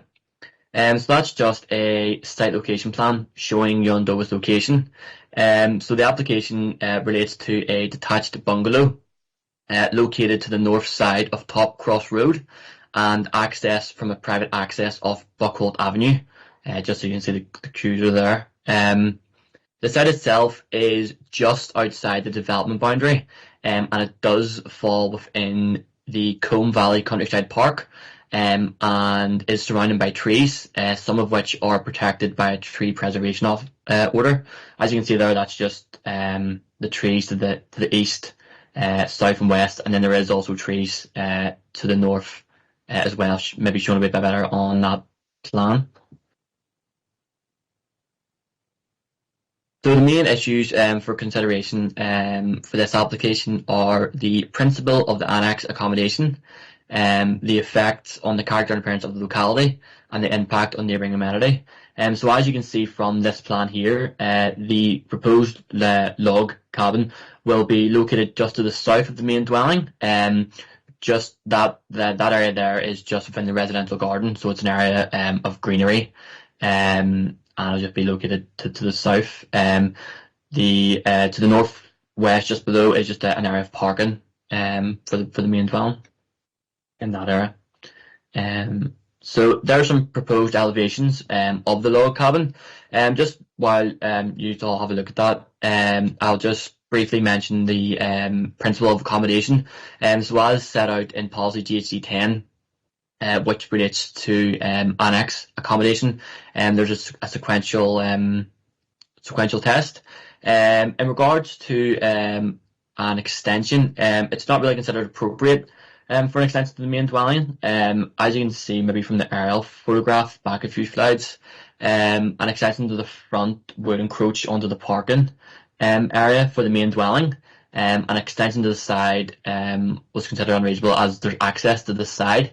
And then to the rear, you'll see the land levels drop down quite steeply on the northwest.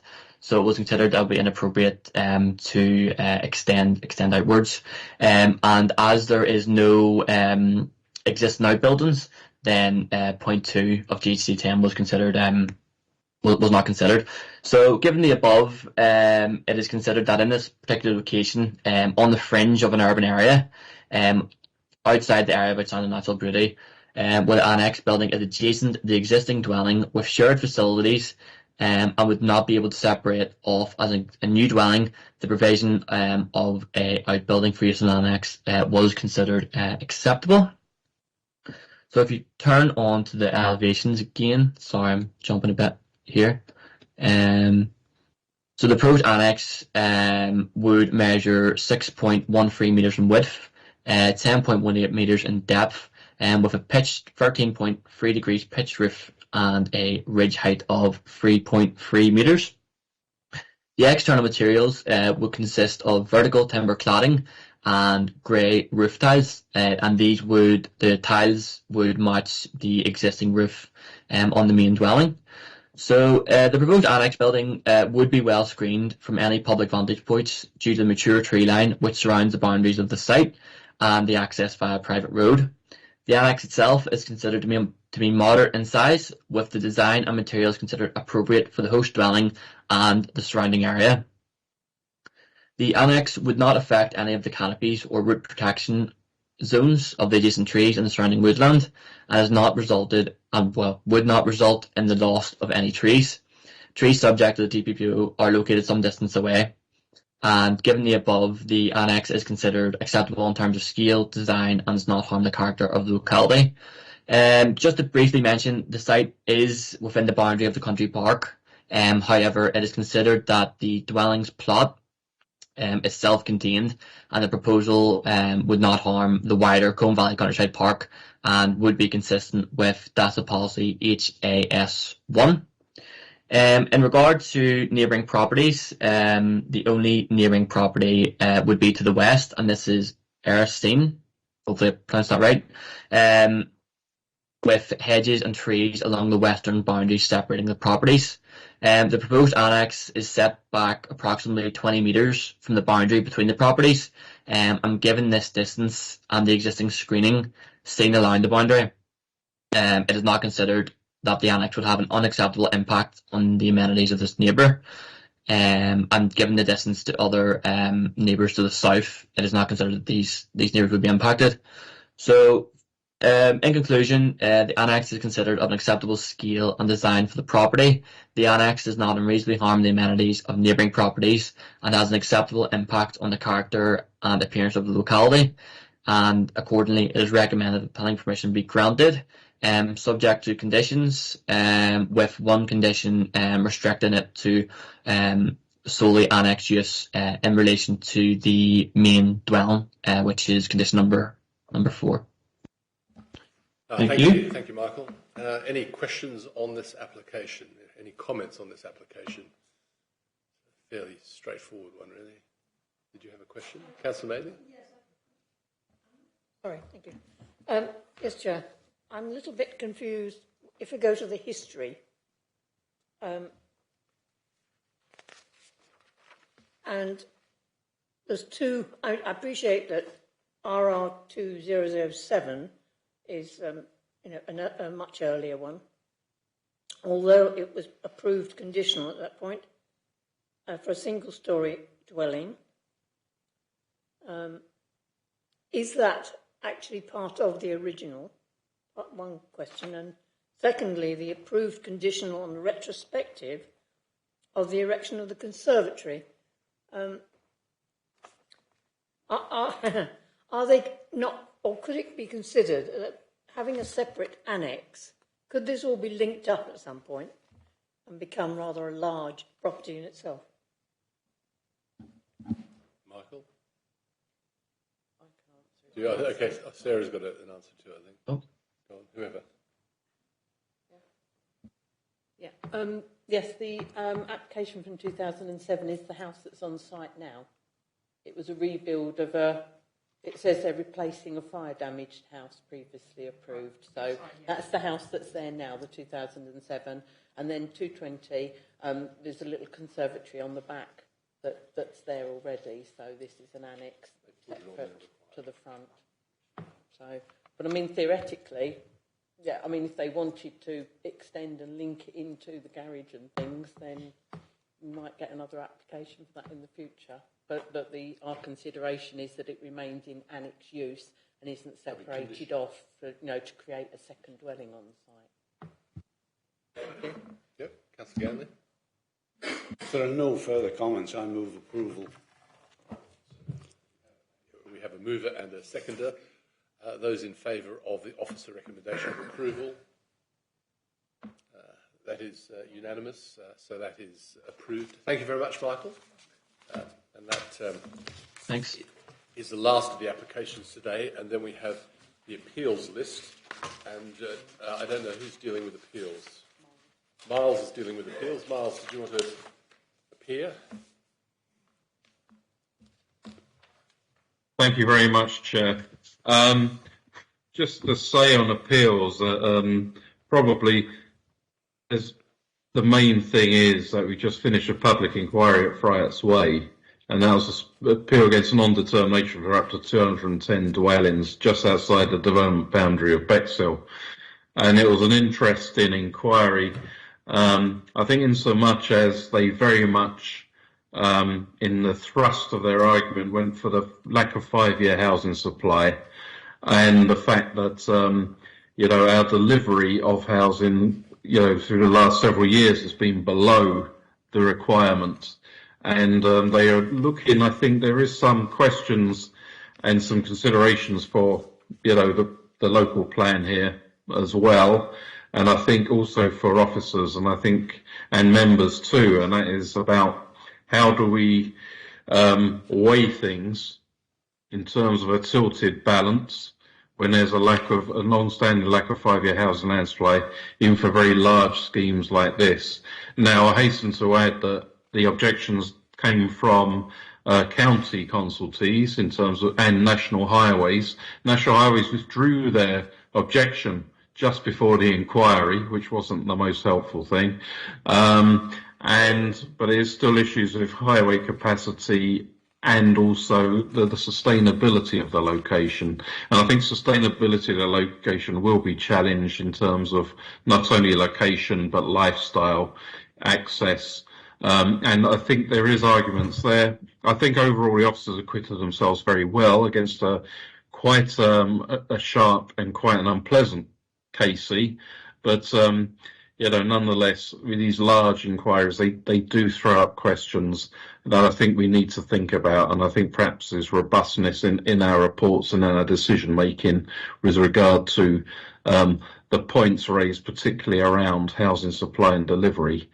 In terms of recent decisions, these are on your list, but not as decisions. There's been in 07 dismissals 12 decisions, 10 dismissals, 2 allowed. Now, the 2 allowed around the Couden Sea Road area, and I think it's more, both of those were judgment calls in terms of scale, design, mass, and so on. There are 3 interested ones, 5 in the AONB, 2 were upheld, but 3 which were found not to have any harm in the AONB concerned dwellings in the countryside. And interestingly, they were dismissed, but on the argument of sustainable location over reliance on the private car and lack of viable alternatives and that lack of access to services. So this is something that fell down on our side quite clearly, but it is clearly something that's in evolution and impacts on the AONB too. We need to think about what the inspector was saying there when we assess harm in the AONB, and perhaps we're, as people saying, development in the countryside is perhaps too broad, perhaps we're being a little too generic in some of our objections. So not saying it's right or wrong, but what I'm saying is that's what I'm reading into this. Of course, we have 2 hearings coming up in the new year, one in January for Bantham Farm and one in Villaflare in Ticehurst, where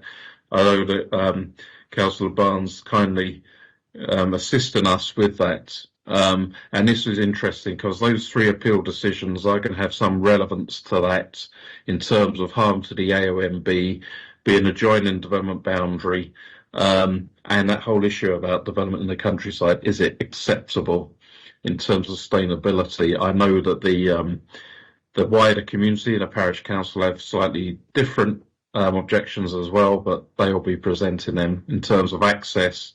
And and the neighbourhood plan, they can present them as a third party if they so wish at the hearing. So that's all I want to say. I'm happy to, answer any questions if anyone has any questions.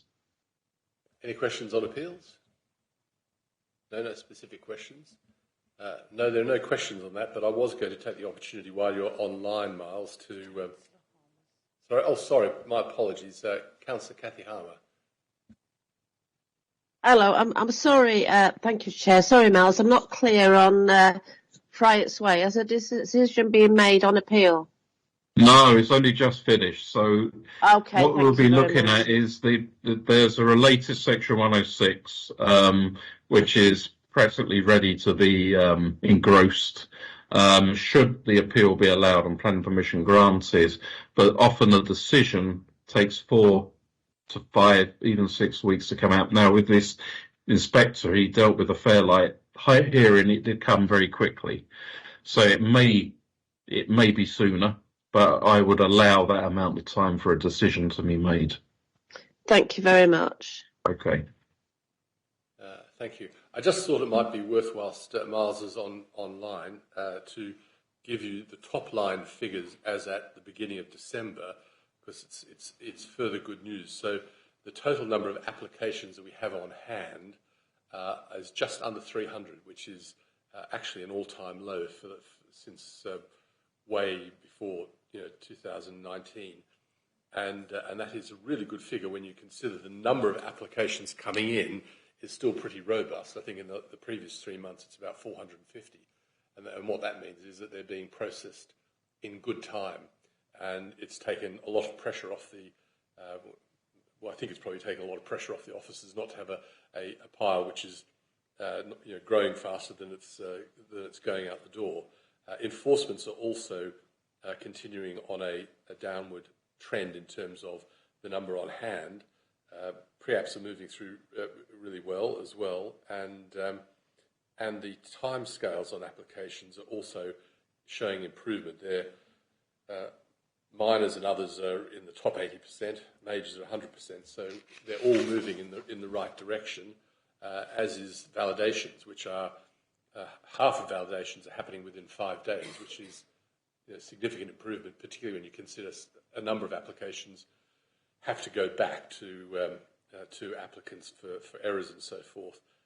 So a good job, and I think it's a good opportunity for the planning committee to send a thanks to Miles and all the officers concerned for working so hard to bring these numbers into a manageable area. It takes the pressure off officers so they make better decisions on their delegated applications, and does a lot for the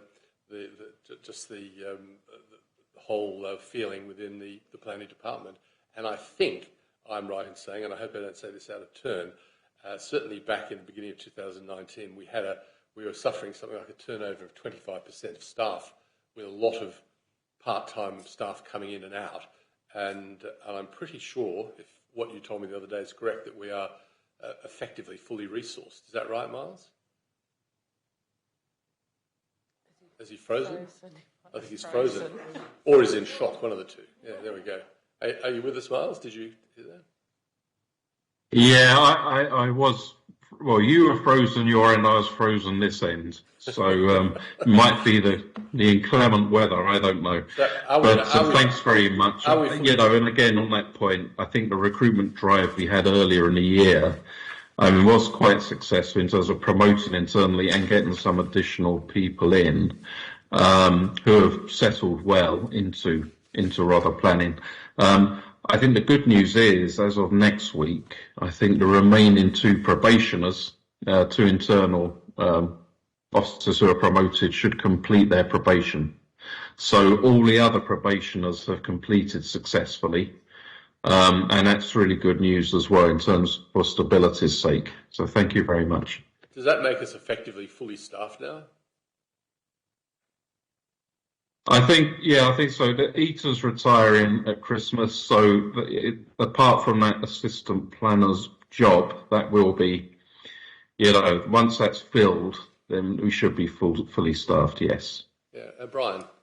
Yeah, just a question on the cheeky pretext that you mentioned, pre-application advice. Can I be reassured, because it got mentioned today and it got mentioned in a previous meeting, when the decision notice goes out, it's not just that letter. We do try and plug and push pre-application advice to people we've refused. Can you confirm that, please? We do, and one thing that I doubled down with officers on was to make sure that if they are minded to refuse, that they let the agent / applicant know and give a deadline for what they want to do, and to very much push pre-application. We are looking at all templates, because in terms of their format, in terms of wording, what they're populated with. So early next year, we're hoping to agree and firm up on all of those, not both internally and externally. One of the things will be that we make it very clear on the website already, but on the templates that, yes, pre-application is encouraged. So that's something which it's tacitly said, and it's communicated verbally and in email, needs to be translated onto, yes, the onto the decision notices. On the decision notices, we do, as required, have the paragraph 38, which is the being positive and proactive. So if we simply can't negotiate because the scheme's too far away from a successful outcome, that will be said. If there was negotiation, it will say that, and if there was, successful outcome, all of that will be there. So that is there as a requirement of the NPPF. We probably need to do a little more, as I stated, to get the templates to actually explicitly encourage it as well. Thank you, Miles, and thank you, Chair, for allowing me to ask that one. Thanks, that's really good. Councillor Barnes and Councillor Meir, yeah? I'm reluctant to impose a great deal of work on our staff, given that they're making heroic efforts to get rid of the backlog, and it sounds as if they're making real progress. But I do think I hate the position we're in. I made that clear when we were talking earlier this morning about a particular application. But I do think it would be useful for members to have a digest of recent appeal decisions on the AOMB. I would hate to lose the Bantham Farm appeal, and there the sustainability arguments must be very strong indeed.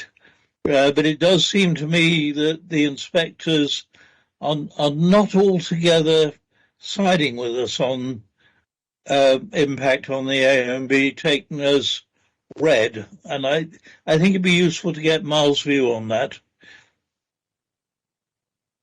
Yeah, I think that there's 3 appeal decisions I alluded to where it wasn't found, and sometimes that can be, we can look at the reasons, and a lot of the time it is judgment.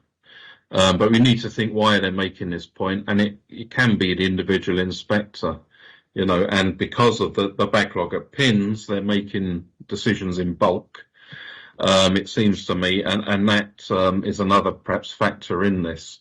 However, if we can look at what they're saying, it may be how we word things needs to be looked at. It's always an ongoing process that if appeals do seem to be not going with us, why is that? And it may be simply judgment, it may be we could word things better, or are we applying a balance correctly in this regard? So it's all there, and that's not just defending appeals, it's making that decision in the first place. And actually, I really should say before that, if you're encouraging pre-app, it should be at that very stage thinking, if this came in as an application, how are we going to word the feedback on it? Because if we do encourage development, obviously subject to restrictions, we need to be doing that at the earliest possible stage. Thank you. And Councillor Meir, yeah? Yes, just a couple of quick things. You referred, Miles, is talking. Miles is talking, I think. Miles, your microphone is off. It's gone off. No, I'm not talking. I'm listening.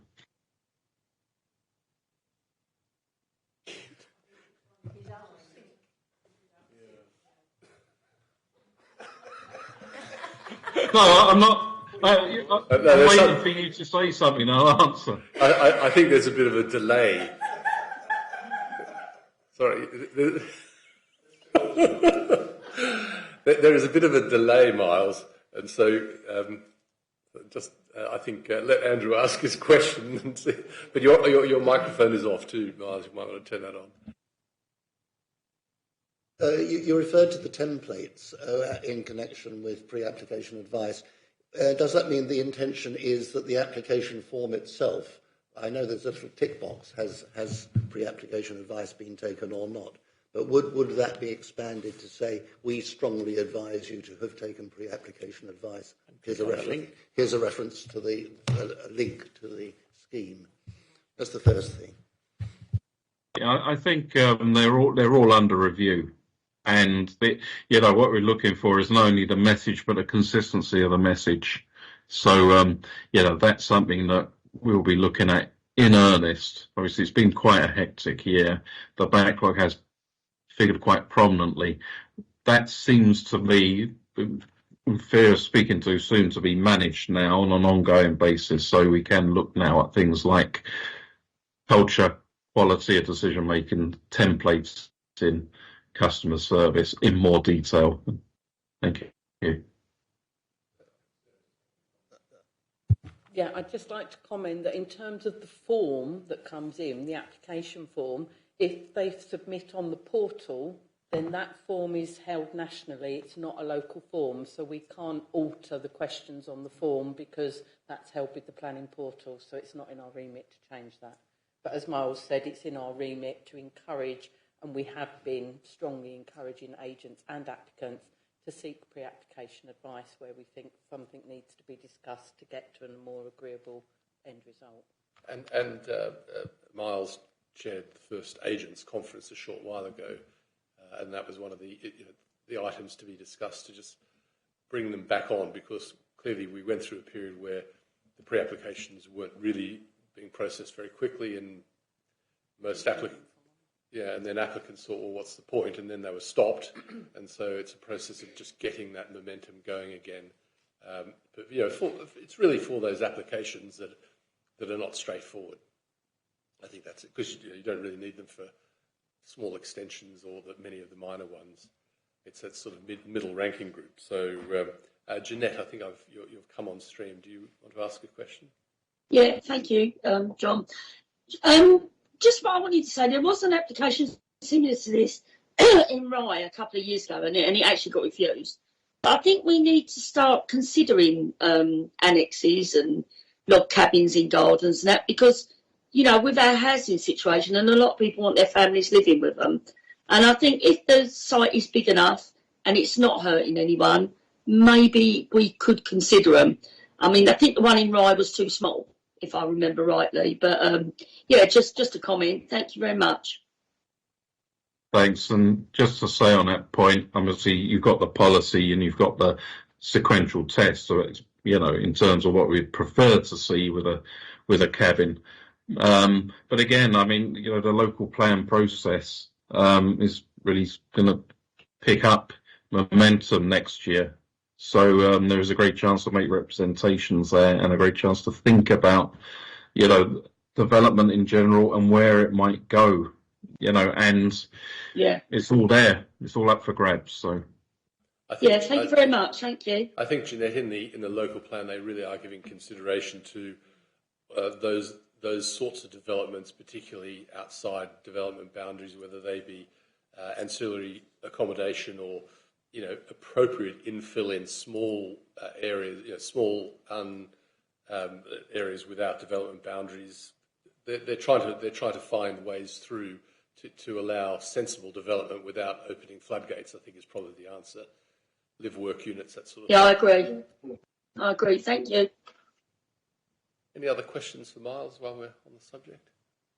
If that's the case, the next site meetings are going to be 10th of January, and if I could thank all the officers and Miles for work for today, and wish everybody a Merry Christmas. Thank you very much. End of meeting. Thank you. Oh, Miles, sorry, did you want to say something before we finish? Yes, go on. Yeah, thanks.